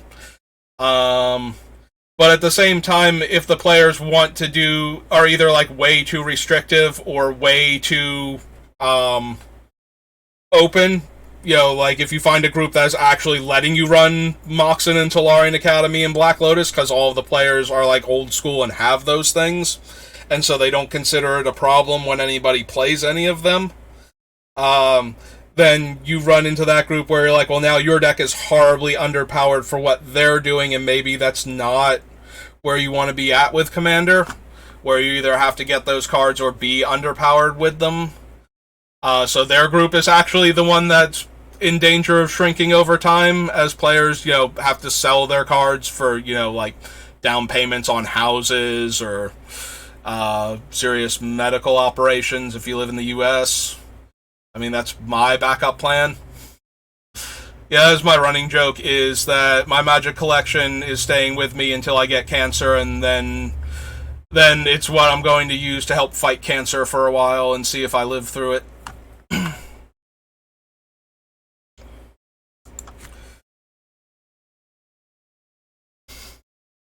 But then I have to move to the other side of the planet, and I actually kind of like it here. It is hot and uncomfortable, though.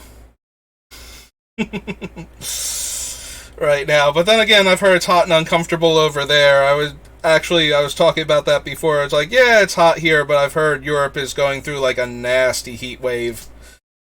So, compared to that, it being like 90 degrees over here is not that bad where I'm at.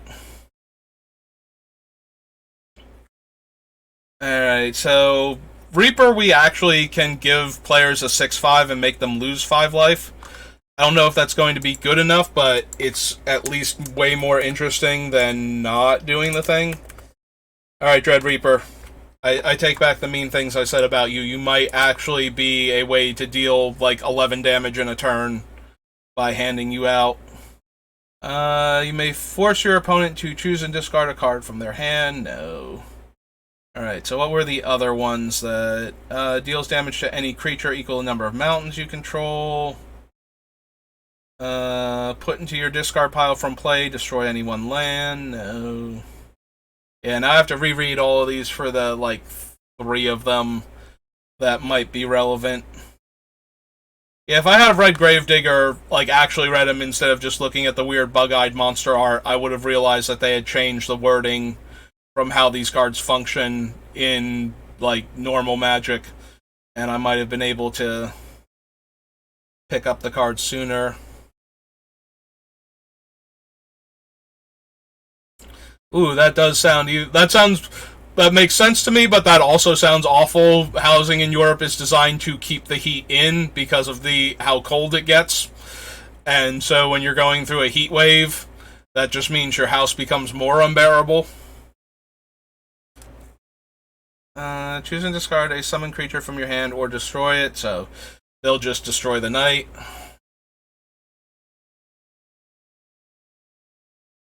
Forest Walk until end of turn, 4 damage.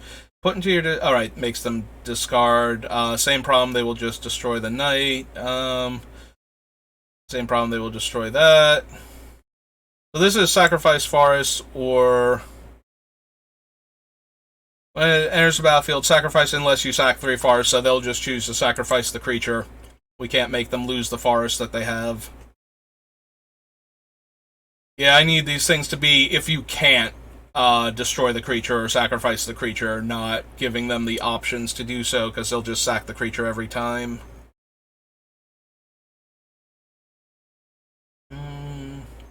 That's only 3 life, and it's not evasive. I'd rather have the Reaper.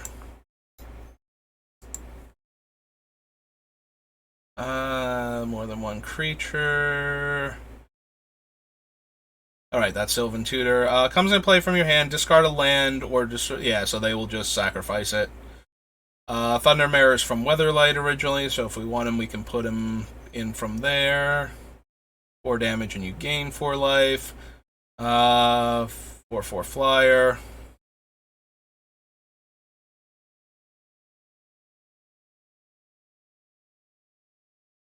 8/5, 1/1 Forest Walk. Winds of Change is the shuffle in from Legends, right? Yeah, okay. Destroys a land and comes into play. Comes into play. Search your deck for a forest. All right, this one got reprinted in like one of the other sets. All right, Comet. I'm gonna be right back. I have run out of water, so I need to go get a fresh cup. So give me 1 or 2 minutes.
Alright, and I'm back.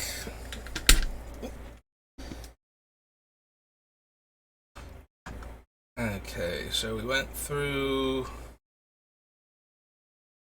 all the ones on that page. Oh no, wait, we backtracked. Okay, so we were backtracking, we were going back to here, and we were going to Portal 2 next. Alright. Portal Second Age.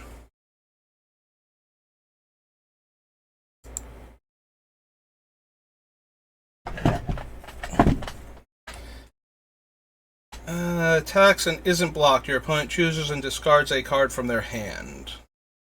So, way worse than all of the other similar ones, but maybe we can find some Night Stalkers that are actually worth playing. Another lore effect. Draw 3, lose 3. +X power. 6/6 flying haste. Comes into play, you may force your opponent to choose and discard a card from their hand. Nope. Coercion, Cruel Edict. Cunning Giant attacks and isn't blocked. You may choose to have it deal its damage to any one of your opponent's creatures instead of them. So is this to an opponent's creature or to the defending player controls? Still a 6-drop 4/4, and I think we have a couple other creatures with similar abilities that are better than this. Also, we could probably go back and grab one of the other Laccolith creatures rather than this thing and have it be better. Although I think I remember now that the Laccoliths were, if they were blocked by a creature, you could deal their damage to a different blocking creature. And that had thrown me off because I thought they were this effect where you could deal the damage if they weren't blocked. And now that I'm thinking about that, I'm thinking that, yeah, that was how it worked, and I was surprised then, too. Toxin is blocked. You may have it deal its combat damage to the defending player. Makes attacking creatures deal 0. Earthquake. Comes into play from your hand. Destroy one of your lands. So this comes into play. Sacrifice a land, and it is a 3-power evasive threat for 3 mana. Hey, we'll at least put it on the list. Probably won't make it, but at least this is better than the ones where they have to die under your control to make you sacrifice a land. This just comes into play, and it's not giving them the option to sacrifice the spirit instead. So it would destroy one of their lands each time. Before you attack, you may sacrifice it to deal 1 damage. When it attacks, all your goblins get +1/+1.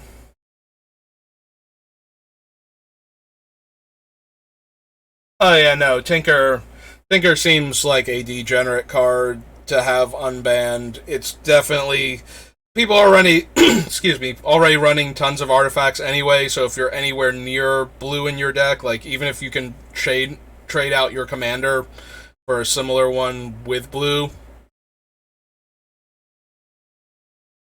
yeah, there are so many powerful artifacts you can tutor out on the first or second turn of the game. Like, consistently, like Island, Mana Crypt, Tinker. Go grab your, like, ungodly expensive card and put it directly into play.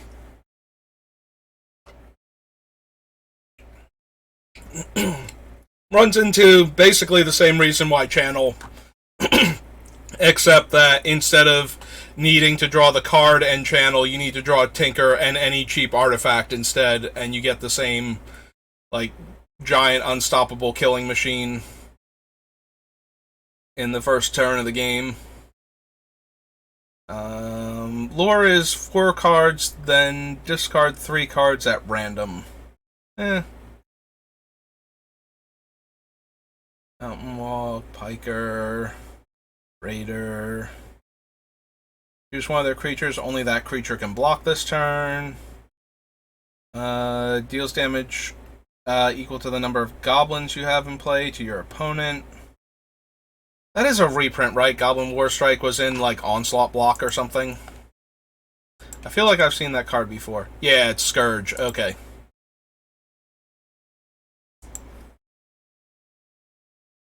Uh, 4 mana, 4/3 bear. Destroy a non-black creature. Tap your creatures to gain 4 life. Comes in play from your hand. Choose and discard a creature card from your hand or sacrifice it. So yeah, can't force them to do it. Can't be blocked. 3 damage to each of 2 target creatures.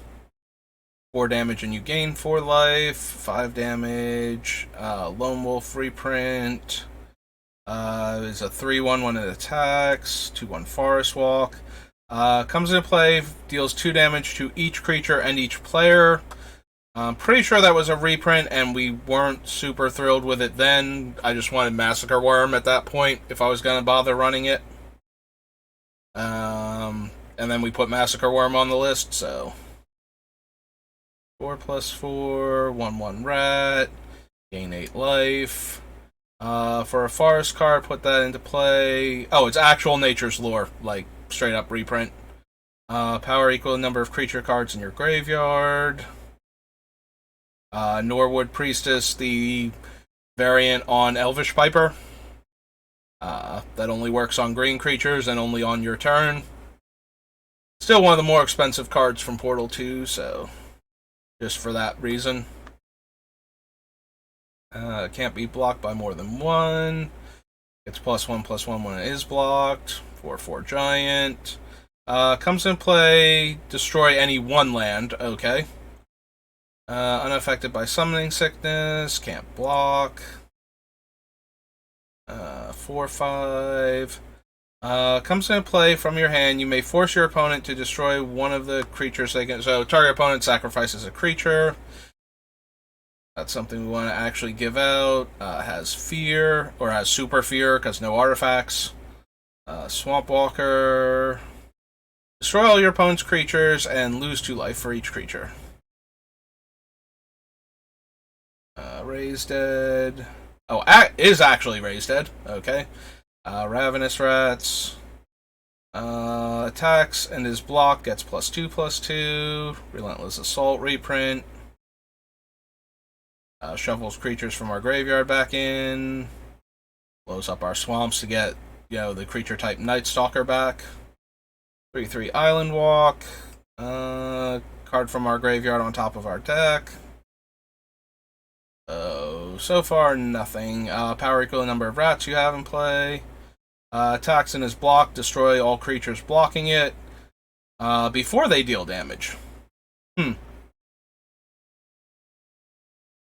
Equal to the number of cards you have in your hand. No.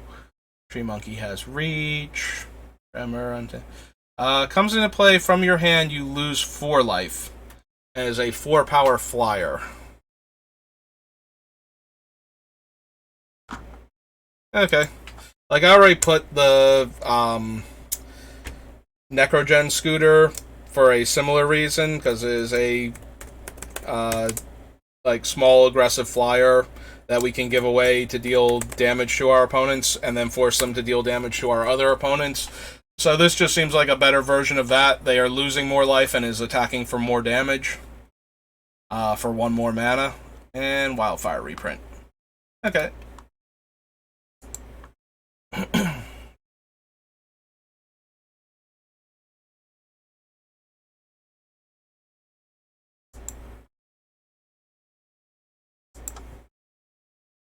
I can see that. I can also see them eventually realizing that the card is on the ban list, unnecessarily, and coming back off of it, similar to what they did with Staff of Dominion, where it's just like, yes, this card enables a ton of infinite combos, but it's not actually, more degenerate than any of the other things we've been allowing to just sit in play without hitting them with the ban hammer. So there's always the possibility that they will realize that the decks that are breaking the game with Paradox Engine are their own animal, and that they don't necessarily need Paradox Engine to be on the ban list to combat that.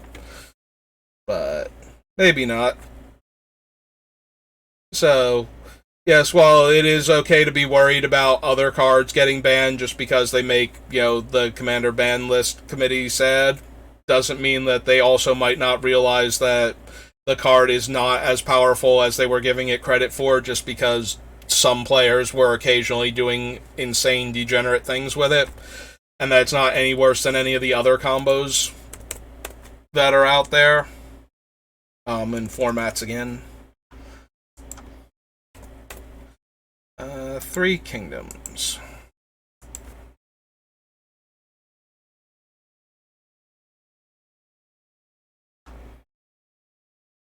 Ambitions cause 3/2 horsemanship, 3/3 X damage to each creature with horsemanship.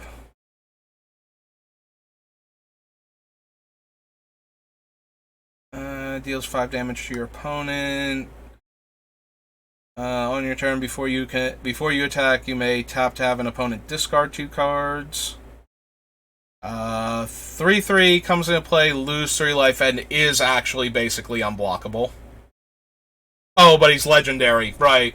I forgot a lot of the, uncommon creature effects in this set are attached to legends because they are characters from the Romance of the Three Kingdoms legends, so they won't be things that we can give to opponents just because of that. Choose a card from it. The opponent discards that card. Alright, it was Coercion. Control of the court. Draw 4 cards, then discard 3 at random, so the same thing as the Goblin lore before. Court Official comes into play. Your opponent chooses and discards a card. Comes into play, deals 2 damage. Can tap to make them discard a card. Makes them discard 2 cards. Deals 1 damage to each creature. Creatures you control get +2 power. Tap her to destroy a creature, then an opponent destroys a creature of their choice. Choose one of your opponent's creatures. That creature deals damage to that player equal to its power. Can't really take advantage of. One of their creatures, only that creature can block this turn. One card from your graveyard to the top of your deck. 3 damage, gain 3. 3 damage to any target. Before you attack, destroy Firebowman to have it deal 1 damage. Good old Forest Bear. Ghostly Visit. Heavy Fog. Okay. Uatoa. Probably not. We don't want our stuff back half the time. Cheetah deals damage. You may search your library for a forest card, reveal it, and put it in your hand, and shuffle.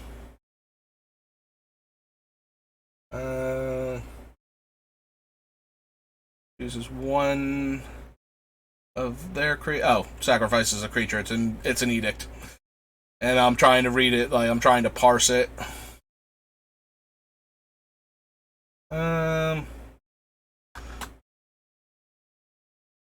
Well, if we wind up running like the Sylvan Tutor and the Worldly Tutor, then we're going to run Imperial Seal and Vampiric for the same reasons, only more versatility. So we'll add them to the list.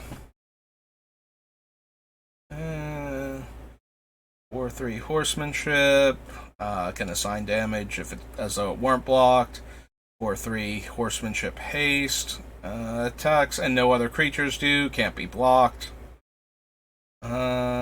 That's the one that lets you tap your creatures to gain life. Gives your green creatures +1/+1. 4/5. 1/1 Haste. Destroy all your opponent's creatures. You draw a card for each creature destroyed in this way.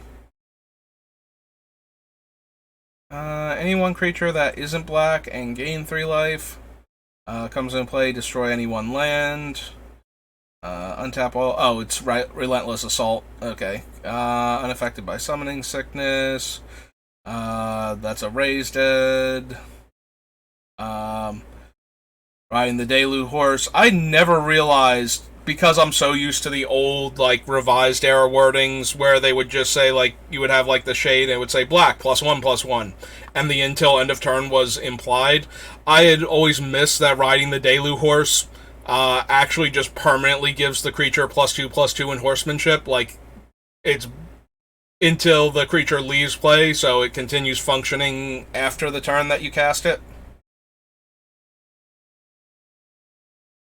Yeah, I always thought that was... I did not realize that until we got... Yeah, the spell's effect has no duration. Target creature gets +2/+2 until either the game ends or it leaves play and has horsemanship under the same conditions. Or some other effect causes it to lose its abilities. Deals damage to any one creature equal to the number of mountains you have. Rolling Earthquake, which can hit flyers because it doesn't affect horsemanship creatures. Power equal to the number of swamps you have. Attacks and his block gets +2/+2. Elephant gets a land from your deck. Gain 8 life. Can't be blocked by more than 1. Deals 5 damage to your opponent. You gain 5. Tap the catapult to destroy one tapped creature that isn't black. Stone Rain. Pseudo Shroud. Can't be blocked by flyers. Technically. Choose any one creature. Technically, it can be blocked by flyers. It can't be blocked by creatures with horsemanship. But every time I read horsemanship in this set, I think, like, this is the flying mechanic in this set. And so, in my head, it's kind of flying until it's not. Which will be really interesting if those vague rumors about a cowboy set coming out in the next, 2 years actually come true and we get horsemanship back as the returning mechanic. I don't know how much credibility that rumor has. I haven't actually looked at the source for it yet, but I've seen, people talking about it, and I'm mostly interested in it because one of the booster fun things is going to be that the cards will have poker deck. Um, like, they will have like a suit on them and everything, so you could technically build a poker deck. Magic did have its own poker decks that they printed like way back in the day that have like Magic the Gathering backs and have like poker card faces that they did for as promotional materials. I've seen them before, but yeah, this looks more like, if it functions the way they're describing it, it will play more like the Deadlands card game Doomtown, where all the cards, because Doomtown actually had a poker mechanic where you would play a hand of poker to determine like certain things that would happen during the game, such as combat and the start of the turn for certain things. The cards having poker values on them would also determine, like, what kind of hand you could possibly draw and whether the hand was legal. Like, there were decks that, you could just run anything, but that meant that if you had way too many, cards of the same suit and value, you could reveal a hand that was technically illegal, and there were cards that punished you for that. And there were a whole way to build your deck, similar to how you build your commander deck versus how you build your regular Magic deck, where you had to build the deck so that it was an actual poker deck. So you could not have any card of the same like suit and value in it as any other card in your deck. I like that game because that's actually, so I like the setting and I like the card game, so I like a lot of the card games that I played back in the day, I would just get the cards because I liked the game. And then that got me to buy the source book for the role-playing game that was that took place in the setting for the card game. Like, they made a source book for all of the stuff that was going on in the card game for the role-playing game, which then got me into the role-playing game, which made it easier for me to start actively playing D&D after that. And so that's actually what got me into D&D, was the Deadlands card game, weirdly enough. So, like, I'm sure I would have gravitated towards D&D at some point in time anyway, like, I was already kind of interested in it, but that let me, like, actually run, like, I ran, like, a Deadlands campaign at one of the places I used to play Magic at, because it was just a generalized hobby store, and people would just show up to play games sometimes. So I had, like, a Deadlands campaign running for a little bit. And then those players who also played D&D got me to play in, like, their D&D games, and that's how, like, I started in 2nd edition, but 3rd edition came out very shortly after that, and everybody was new to that and learning it, so I felt super comfortable, as a new player, getting into that rather than playing with people that have been playing 2nd edition for, like, 5-6 years now, and knew all the rules inside and out.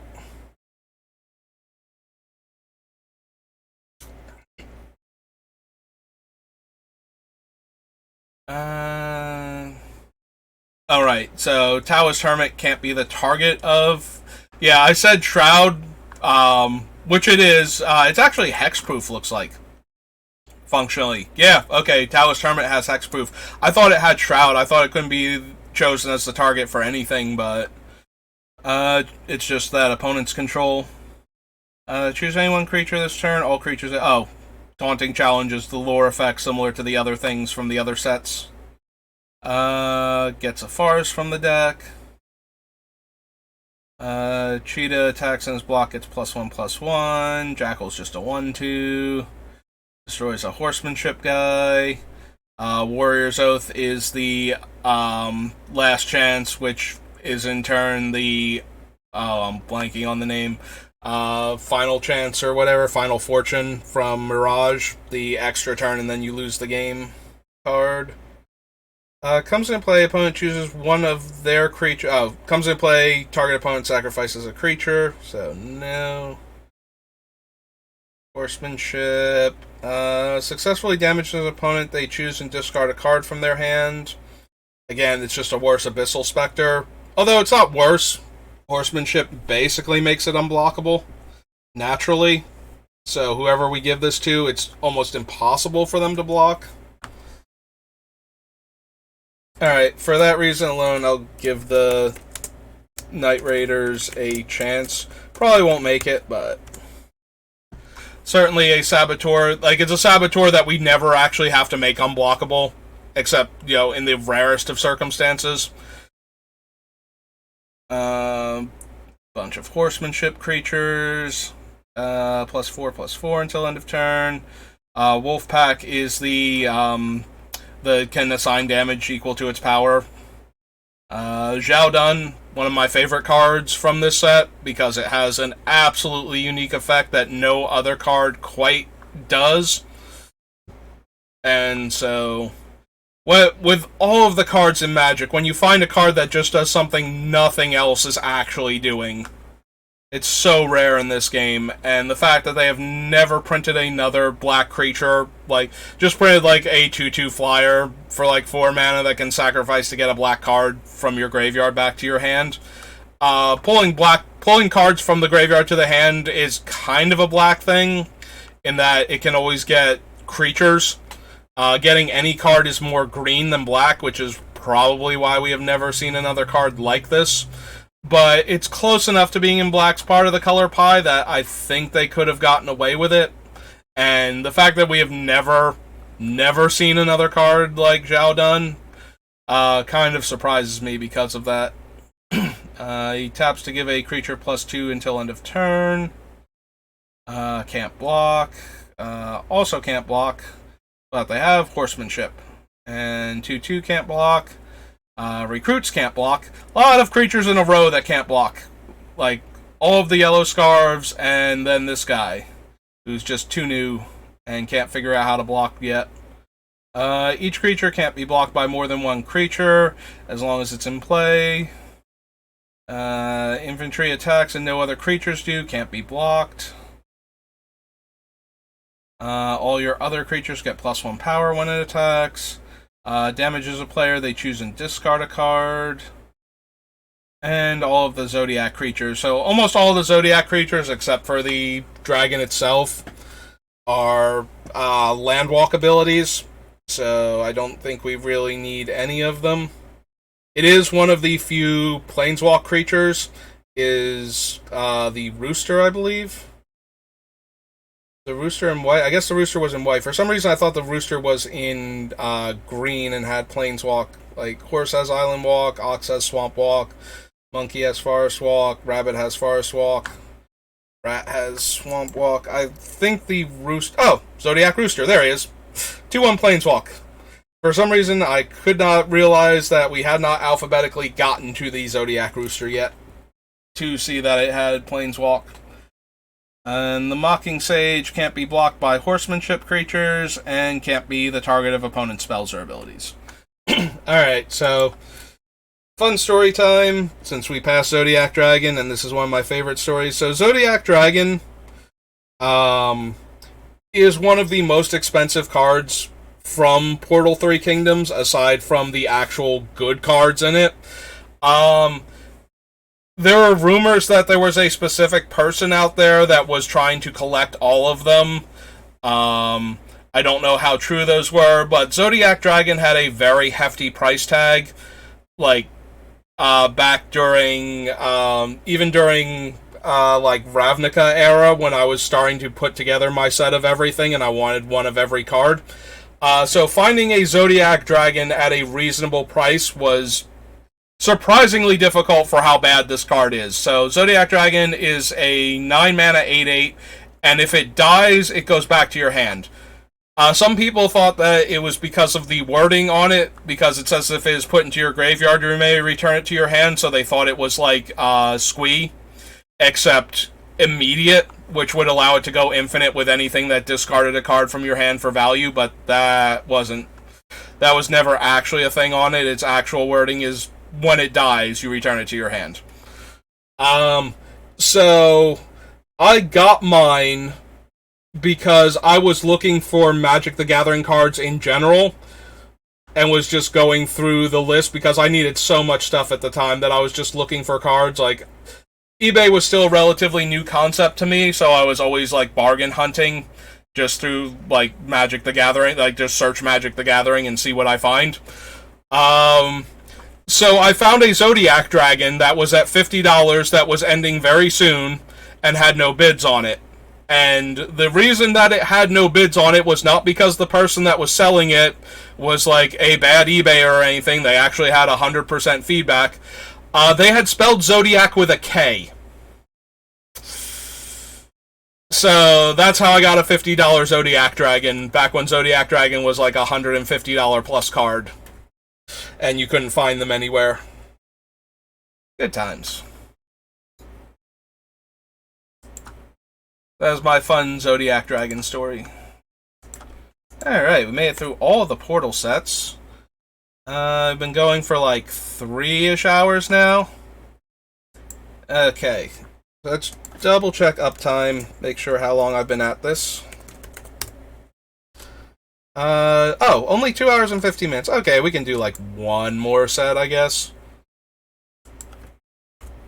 Yeah, I need to do a little bit of other stuff today, and then it's going to get close to dinner time, so I might not come back until I do my draft later on tonight. I do plan on doing a draft later on, like turn the stream to emote only because I can't see my screen while I'm drafting, because I don't have it set up where I have another screen to watch like chat and everything. But I do plan on doing a stream later on.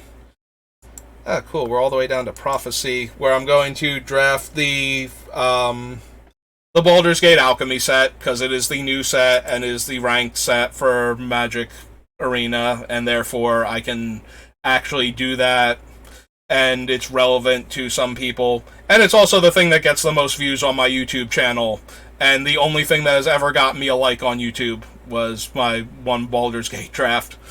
So I want to do more of those over the course, like try and do 3 of those. I don't know if I'm going to be able to do one tomorrow, because I'm actually going to play Paper Magic at an F&M for like the first time since the other place stopped doing Magic events around me. And one of the other places I used to go has been having low turnout, and apparently it's because a lot of the players that used to go there are going to this new place I'm heading towards, so hopefully I see a lot of familiar faces and get to like hang out with people I haven't seen since the pandemic started. But anyway, we're going to do Prophecy at least, and then I'm going to go take my shower and do some other stuff, and I should be back on later, hopefully to do my draft.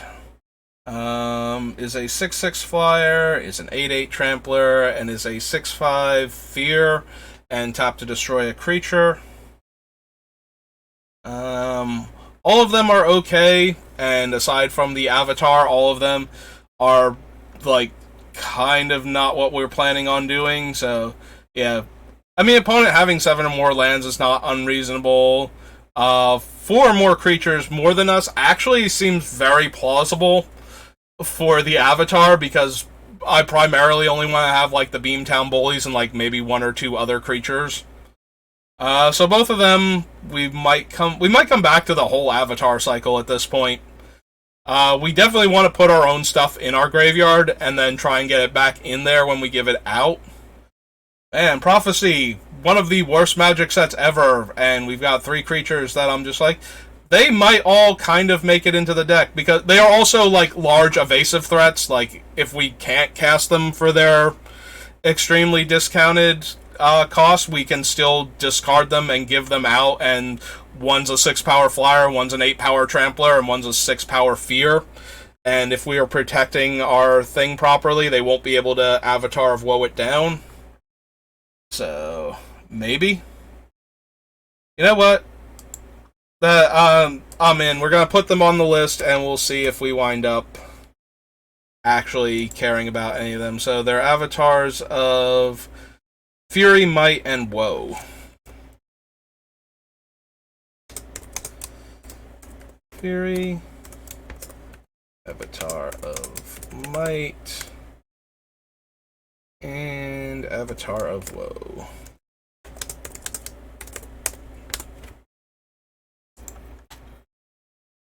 Alright, 5/4 pro white, beginning of your upkeep, sacrifice unless you sack a land. Isn't relevant.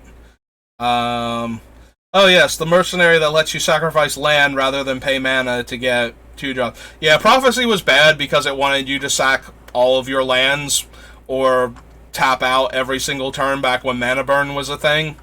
It was like the primary mechanic of this set was to get lands out of play, which is so contradictory to almost every other game of Magic that you will ever play, that it was very poorly received, and a lot of the cards were treated as super underwhelming because of it.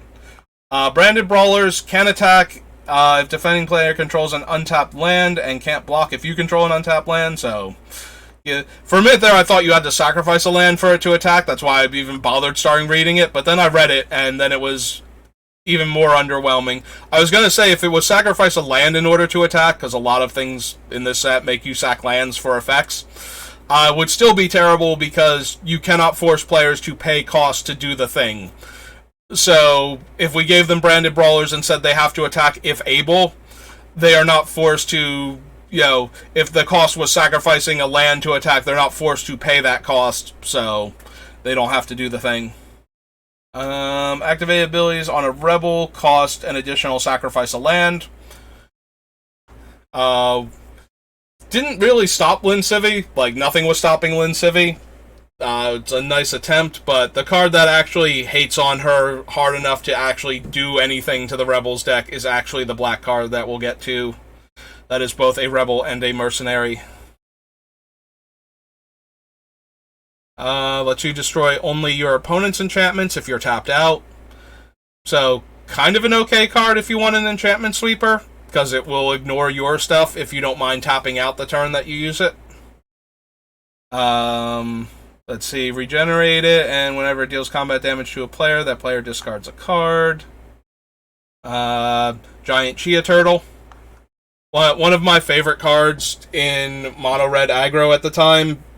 Topping all of your lands was not really seen as a drawback in that type of deck, and it being a colorless 3 mana, 3 power creature meant it got around a lot of the red hate that your opponents would have for you. So things like their pro-red creatures can't block it. So yeah. Giant Chia Turtle, actually a card that I ran in mono red aggro back in the day. 3 power, 3 mana creature, no functional drawback really because of the playstyle, and got around pro red. Citadel of Pain used to be an okay card to hate out against control decks, then mana burn went away. So of course I had to put this in Urlock, because if I'm going to build a deck around a guy that brings back mana burn, I want the cards that were good when mana burn.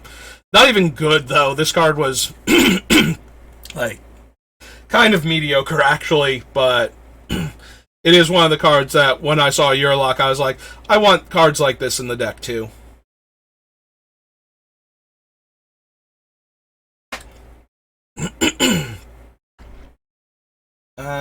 Coffin Puppets actually had a weird deck, so we'll get to him in a minute, and I guess I'll talk about there. So this one lets you sack 2 lands. Again, sacrificing lands, a major theme of this set, to bring this back from the graveyard, and it's a 3 mana 3/3. You do have to control a swamp at the time the ability is activated, but you can sacrifice the swamp as like your only swamp as part of the thing in order to do this.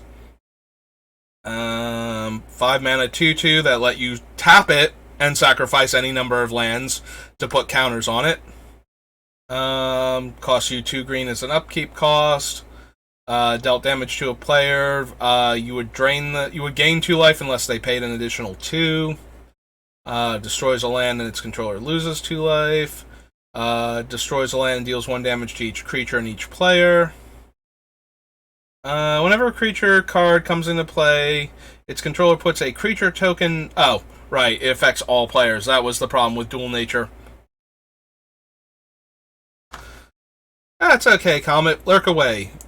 Let the gentle, soothing sounds of my somewhat nasally voice and occasional hacking and coughing lull you to sleep, since you always greet me with a good evening based on your time that you can encounter me. If there's one thing I can talk about ad nauseum, it is definitely Magic the Gathering. So I'm never at a loss for anything to say. I do appreciate, though, when you stop by and talk to me, but don't feel that you need to. If you want to go into lurk mode, by all means, I am more than happy to have you just adding to my channel view count. I appreciate every little bit of it.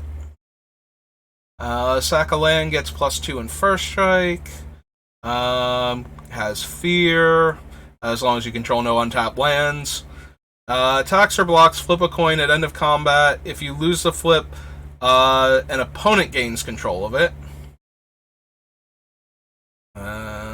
Flame Shot, we can discard a mountain and deals 3 damage divided as we choose among creatures. Discards a card at random. Then that player discards another card at random unless they pay 1. Oh, right. This is where, hence, Rhystic Study comes from. Like, one of the few actual good cards in Prophecy. And why Rhystic Study is worth so much as a common is because of how terrible Prophecy was. Prophecy has a bunch of cards in it that let you get additional effects, or sometimes effects at all, if your opponent can't pay additional mana when the spell or effect is happening. So this one is 4 mana to make your opponent discard 1 card at random, and then if they can't pay 1, they have to discard another card at random. Or choose not to pay the 1 for whatever reason. And the point of the set was that it had a lot of cards that encourage players to tap out, so the idea was that these effects would be more relevant, but they weren't. Like, nobody wanted to tap out, and the only reason they would ever play any of the cards that tap them out was because they were getting enough of an advantage to actually merit it. So a lot of the times these cards were like terrible to actually unplayable, and we will see some of the unplayable ones. But now we get to the card that I wanted to talk about when I saw the Coffin Puppet. So this is Greel the Mindracker. Greel is black X and tap, discard 2 cards from your hand, target player discards X cards at random from their hand. Greel is part of a legendary, like, super spell shaper cycle. Every member has discard 2 cards and pay their activation cost, and tap them to do an effect. Greel's, notably, is Mind Twist. So it is black and X, makes the target discard X cards at random. One of the things you may notice on Greel that is missing from almost every other card with this type of ability, Greel is not at sorcery speed.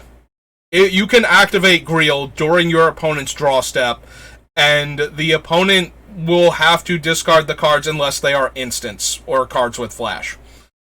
So Greel can lock a player out of the game.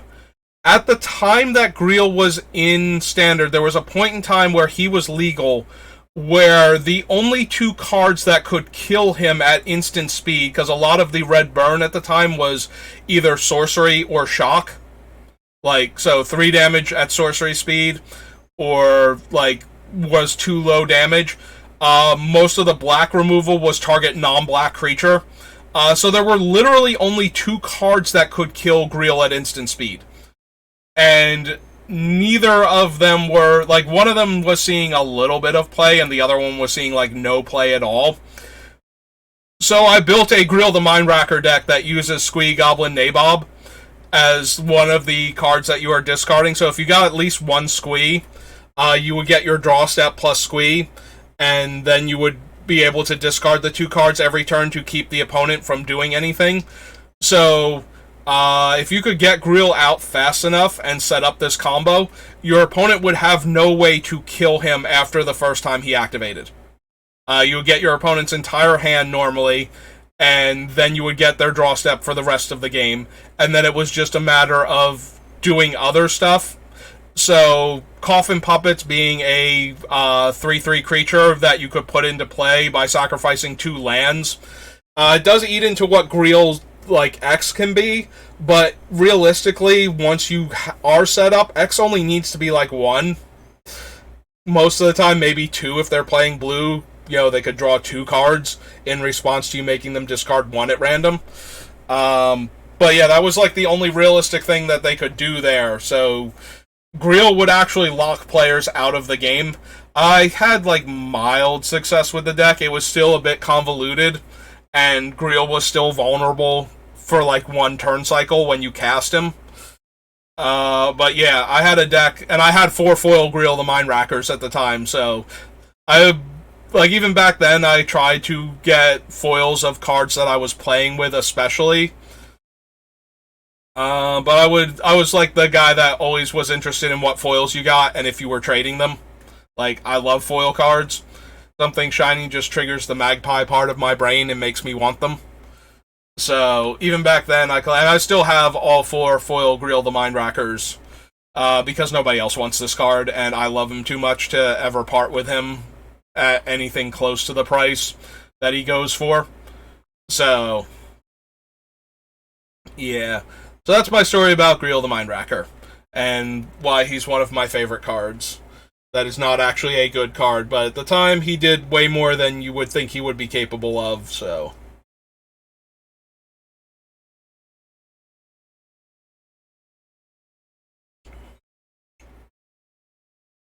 And that's why spells that make your opponent discard cards, especially ones that are reusable, tend to be at sorcery speed. Specifically so that that ability does not happen. I guess they decided that if you were discarding 2 cards a turn, like, there was no way you could keep it up long enough, just perpetually lock somebody out of the game. And boy, were they wrong, because Squee had been printed already 2 sets ago. So, there you go. And Squee was printed to enable Spell Shapers. Like, that was one of his primary functions when they printed him, was that any deck that wanted could stick him in there, and then they would have infinite, resources. Like, every turn they would be able to get one of their Spell Shapers for just the mana activation, because they would get Squee back next turn. And they didn't think that maybe I would have 2 Squees and do this forever with Greel the Mind Racker, or any of the other ones that have these abilities. But yeah, Greel was by far and away my favorite. We'll see the other 2 shortly. One of them's a burn spell, the other one animates lands. So anytime you can play an instant, an enchanted creature gets -3 power.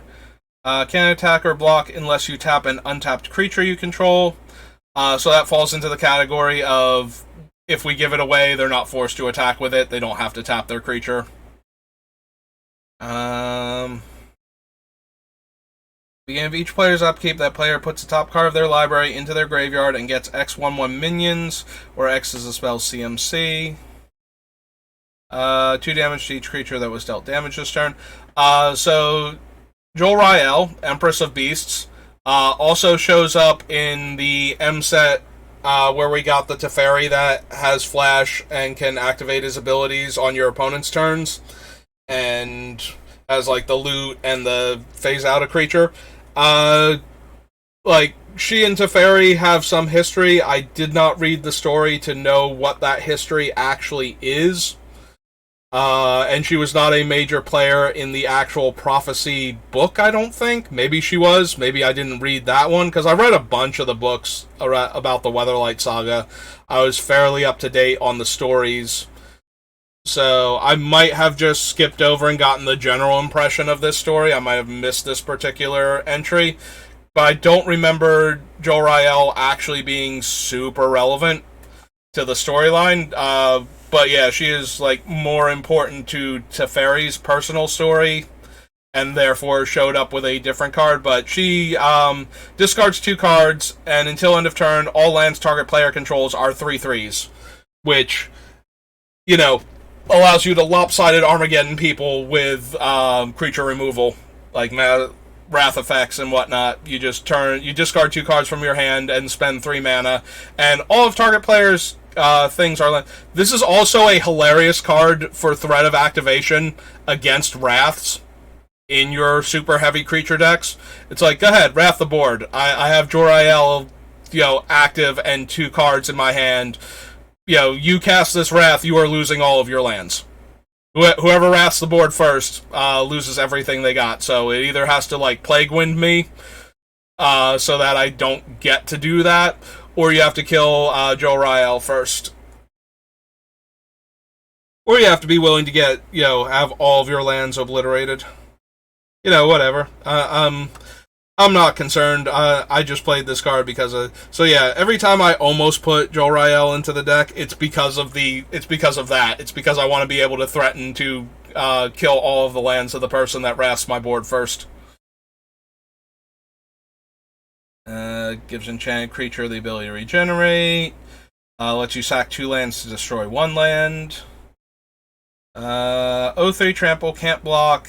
Attack, sacrifice at the end of combat, and lets you tap untapped creatures you control to give it +X/+0, where, X is the tapped creature's power. So yeah, we're just giving them an 0-3, and they're not forced to do anything with it.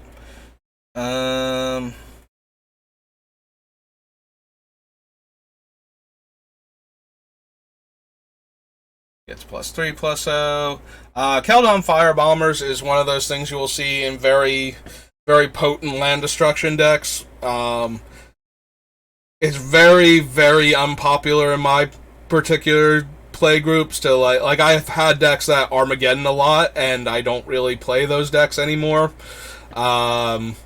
Because they were not as fun for the other players, and so I would start playing them more sparingly, and then sometimes, I still have Teneb put together, and Teneb has, 5 different Armageddons in him, I think. I know he definitely has Armageddon, Ravages of War, and the Angel, the one from Apocalypse, that if you don't pay 2 white, it only destroys all of your lands when it comes into play. So yeah. It definitely has those ones, and I think it has 1 or 2 of the other ones, too, and it was all in on destroying all of the opponent's lands after putting large threats into play to stop players from being able to interact with them. So, Keldon Firebombers is one of those cards that can almost make it into my decks that want an Armageddon effect, but I rarely wind up building those anymore, so... Alright, Latula is the red one. She lets you discard 2 cards to have her deal X damage to target creature or player. So yeah, she just has... Not even Fire, she has Blaze. She has a reusable Blaze for 2 cards. Which is not the worst. Latula will definitely kill players in Limited. And considering how bad this set is... she might be one of the strongest cards in this set for Limited because of that. Just a reusable Blaze would just be probably one of the best things you could be doing. The only downside to her is that her Blaze gets stronger the more lands you play, but you want to be discarding lands most of the time to activate her. So you need to figure out what the sweet spot is before you start discarding your cards, but... Latula's orders, anytime you can play an instant, enchanted creature deals combat damage to defending player, you may have it destroy target artifact that player controls. Lesser Gargadon attacks or blocks, sacrifice a 4 mana 6/4, and when it attacks or blocks, you have to sacrifice a land. Well, that just goes right along with everything else awful that we are doing. Okay. Lesser Gargadon. Don't worry, Gargadon. I don't think less of you. I think you're okay for what I'm doing. Stops your lands from untapping, so puts you under a Winter Orb for a 4 mana 6/5 with nothing else going on. But again, the deck, the set had a tap lands matters theme and a land sacrifice theme, and... here's a shade that you can pump, but your opponents can pay 2 for every 1 black mana you want to spend, so if you're not mono black. And even if you are mono black, if they have enough mana available, they just stop you from doing your cool thing. Enchanted Land has tap, deal 1 damage to each creature and each player. You may discard a swamp from your hand, choose a creature type. Okay, so this was actually one of the better cards from this set. It's a free spell that you can hate on creature types with. It gives you a 1-turn Engineered Plague, which, considering that a lot of the creature swarm decks are like goblins and elves, especially at this time in Magic, meant that if they didn't have a Lord out, you tended to kill all of the creatures that they had of that type, just by casting this.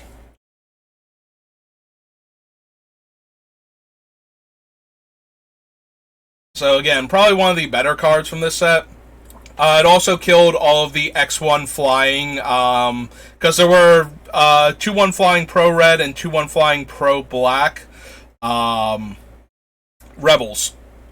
So you could name rebels with this and kill those two, and the 1-1 that started the chain, it's like a 1-mana 1-1 that could get like your 2-drop from your deck, and was like the lowest end of your curve in rebels. So yeah, this could kill all of those. So again, one of the few cards from this set that actually was relevant that it showed up at all. 4/3 flying first strike, no. Deals combat damage to a creature. It would have Death Touch, but your opponent can pay 2. Plague Wind. Yeah, maybe in your set that's, you know, all about sacrificing lands and tapping out. Don't also put 9-drops in your set to conflict with that. Especially if the 9-drops are going to win you the game when they resolve a lot of the time. This one, the red one's a ton of damage, and the green one is like a huge power and toughness boost. We're not going to run any of them, but like we would run in Garrick's Wake over this just to get the Planeswalker hate also, since it's things we don't control. There it is. Rebel Informer. Easily the most impactful card, I think, that came out of this set at the time that it was printed. Lin Civi was just destroying Standard. And this was your answer, like, but it was the mirror breaker for the matchup if you were also playing Lin Civi. If your opponent has out Lin Civi, the way the Legend rule used to work is you could not play your Lin Civi. It would just die. Like, your opponent already had recruited her. You were not, like, headhunting her away from them. You were trying to get her allegiance while she had already promised it elsewhere, and so yours was the one that failed. Then they changed that rule during Kamigawa, and the Legends, like, mutually annihilated each other for the longest time. So, Rebel Informer was your out. If it got into play, you spent 3 mana, and you could put target Rebel on the bottom of its owner's library. So, goodbye there, Lin Civi. On 6 mana, you can put theirs back, and now get yours into play, and then they have to find their Rebel Informer, get your Lin Civi off of the table. Yeah. So, Rebel Informer, easily the most impactful card on the Standard format when it was first printed.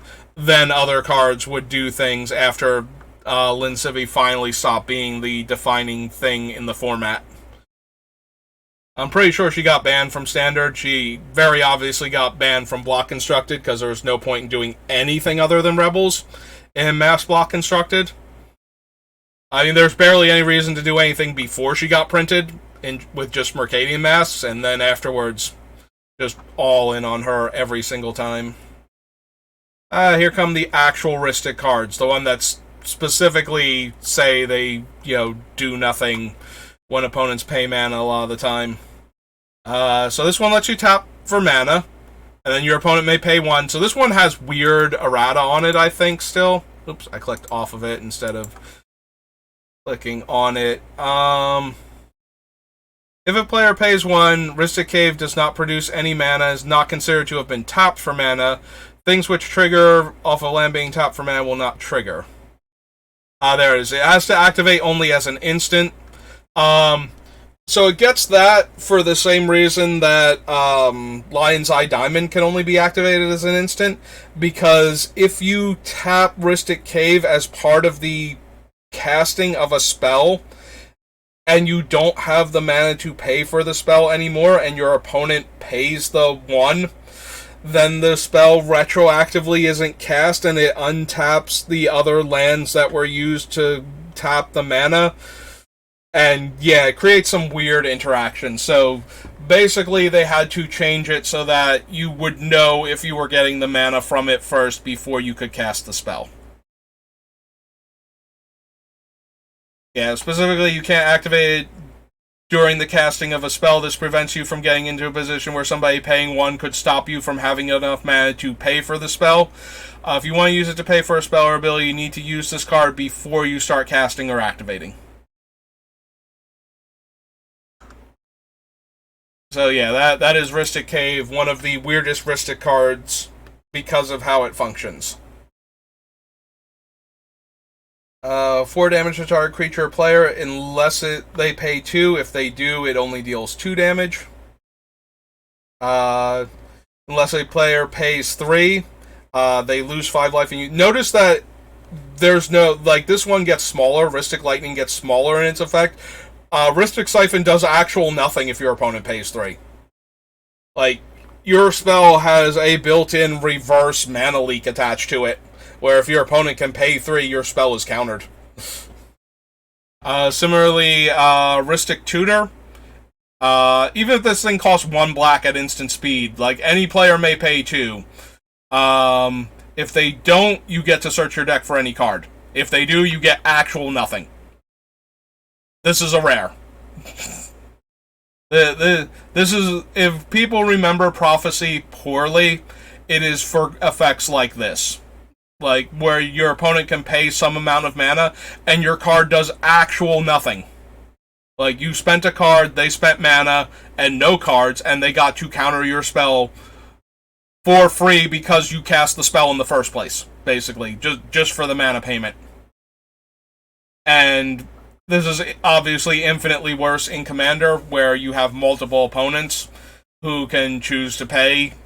You know, even if you're making one of your other opponents lose 5 life, if somebody would rather you don't gain life, or they need that player in the game for what they're planning, those players are incentivized to pay 3 even if the player you're trying to murder can't. And yeah. Yeah, the Rhystic cards are just genuinely awful. Gets +1/+0, so it has fire breathing. Root Cage, just in case mercenaries ever got out of hand. Stops them from untapping. Scoria Cat gets +3/+3 as long as you control no untapped lands.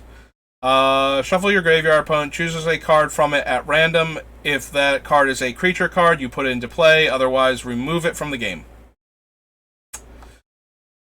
No mana payment, but if you have spells and lands and whatnot in your graveyard in addition to your creatures, also a 3-mana sorcery that might do nothing. And is actually actively terrible in our deck because, again, we're putting creatures there that we want to never cast. There's the Red Wind, 9 mana, deal 10 damage. Silk Crawler comes into play, tap all lands you control. This one's actually kind of funny for playing against, like, the heavy control decks. Like, we give this to them, and then they won't have mana available on the opponent's turns to do their thing. It really depends how much we want them to not be able to do stuff, though, at instant speed. Whether or not we would want a Silk Crawler. I have to believe that we don't, so we're going to keep going. This is probably the only set where we will find this effect, though, where a creature is, like, aggressively costed and has the drawback of it taps all of your lands.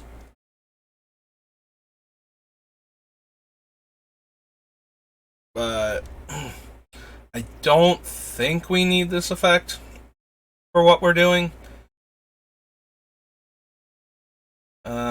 You may discard a forest rather than paying the casting cost. Prevent all combat damage that would be dealt by unblocked creatures this turn. Return 2 target creature cards from your graveyard to your hand unless any player pays X. So you have to pump X into this thing to the point where no individual player can pay that much mana if you want to guarantee you get 2 creatures back. Or you can play any of the spells that would do this for, like, black and 2, which is probably cheaper than X. Or for black and 4, you can get, like, draw a card stapled to that. I think Urborg Uprising is, like, black and 4, and you get 2 creature cards and draw a card. Or you can play this god-awful... And note that you can't pay X as 0, because any player can choose to pay 0 at that point and counter your spell, so you do have to put at least 1 into X, even if everybody is tapped out. So at best, this is a 2-mana double raise dead, while everybody else is tapped out. No, thank you. Block as though it had flying. Sack a land, deals 1 damage to each creature with flying. Spore Frog, one of the most beloved cards from this set, as it is a living fog, but you can sacrifice at any point in time to get the fog effect from it. So, for 1 mana, it can just sit there and wait patiently until its time is needed, and then it will save you. Or at the very least, get caught up in the wrath of God that somebody else has played. But either way, like, Spore Frog is genuinely beloved by Magic players just for that. It's so cute and harmless and saves you from massive amounts of damage. Also very easy to recur for infinite fogs. Like, you know, if you have anything that will get your creatures back, usually the recursive ones tend to care about casting cost or try to exile the creature if it's still in play or anything like that. Spore Frog gets around all of those by having low casting cost and sacrificing for its ability, so... Yep, Spore Frog. Preferred reanimator target for when you don't want to die, as opposed to when you want to win the game. +2/+1 if you control no untapped lands. Squirrel Maker.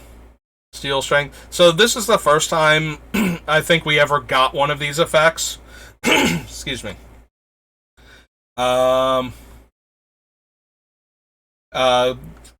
Displays Greel. So, you know, one of my favorite cards already from this set, and he looks like he's having a great time here with this poor individual that's going to get its strength stolen. One of my absolute favorite combat tricks, because it both... So, you can use this to win 1 combat straight up. Target creature you control gets +1/+1, another target creature gets -1/-1, so you give your guy +1/+1 and shrink the creature that's in combat with it, and that's a +2 power and toughness difference. You win that combat a lot of the time. But it gets better if you win 2 combats. If you attack with your 3/3 and your 3/2, and your opponent blocks your 3/3 with their 3/3 and your 3/2 with their 2/2, and you give, like, one of your creatures +1/+1, and then the other blocker, like, you know, the one that's not on that creature, -1/-1, and you get to eat 2 things for 2 mana at instant speed in the middle of combat, that just feels amazing. And you will occasionally see effects like this. Like, there's the one that, like, Subtle Strike that has shown up a few times, and they're just always good. Like, they force the opponent to play around them, and the players that don't play around them just get demolished in Limited. Because it's so easy to get a 2-for-1 on the obvious blocks. So they have to make the less intuitive blocks, and usually that means, like, you're getting through for damage, or you're still killing one of their creatures, or, you know, you're getting a trade, like... your 2/2 and the combat trick for, like, their 4/4, and sometimes that's okay too. Like, if, like, you're getting 2-for-1 but you're getting their best blocker off of the table, that might be good enough if your deck's aggro enough. So yeah, there's a lot of things going on there that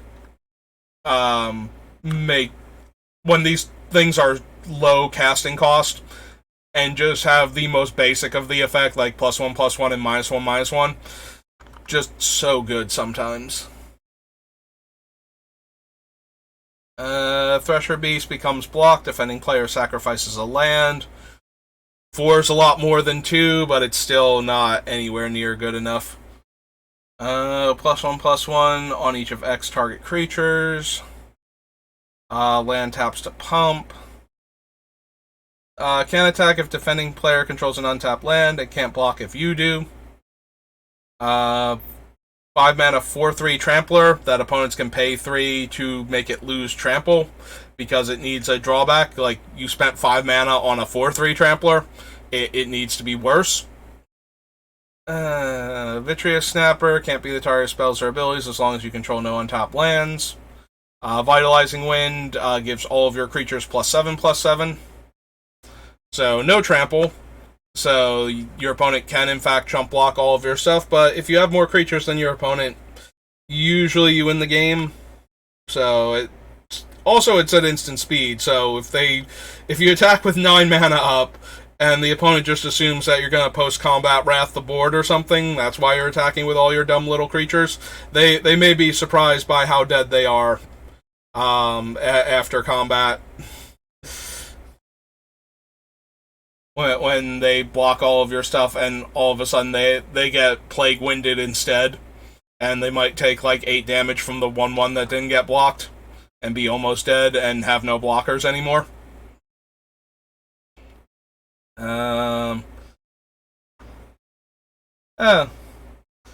Alright, so the wall spend 3, it destroys itself and a creature that's blocking. But any player may play this ability, so if you put your 2/4 on their 2/2 and they want to, they can spend 3 mana to kill both of them. And now they spent 3 mana to make you lose your okay blocker. Might be one of the better exchanges for creatures like this in this set, which is depressing. Here are the 2 wells. So both of the wells have abilities if you're tapped out. So at end of turn, Well of Discovery at 6 mana gives you an extra draw. And this one at 4 mana gives you 2 life. Yeah. Still pretty terrible. 2/1 that gives out haste. 2 mana 2/2 with a drawback, because that used to be required. Like, only green got the good 2/2s for 2. And occasionally white, but black was not black had to have a drawback, red had to have a drawback. Nowadays, occasionally you get things like Ragavan where it's just like, no, I'm a 2 mana 2/1 that has infinite upside. And black's allowed to get, actual 2/2s that don't punish them, because 2/2s for 2 don't need a downside nowadays. They used to, only because, the bar was set too low for creatures, and we needed to power creep creatures harder in order to get them up to relevant status. Winter Moon Mesa, almost a good card. Saw a tiny bit of play, so you can sacrifice this and spend 2 mana to tap 2 target lands. So, for 1 turn, it was a much more powerful Rashadan port, which, was already in standard at the time.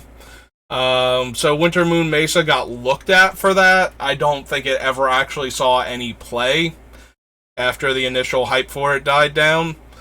I forget, though. I feel like this showed up once somewhere, and I can't remember the context for it.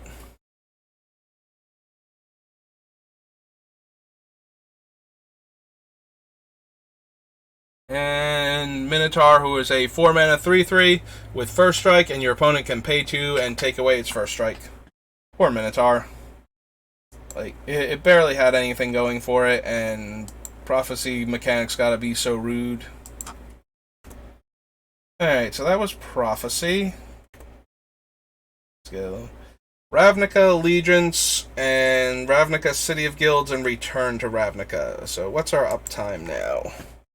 Might want to take a break here. We're at the 3-hour mark? Okay, I think that's good enough for right now, so we will have stopped at Prophecy.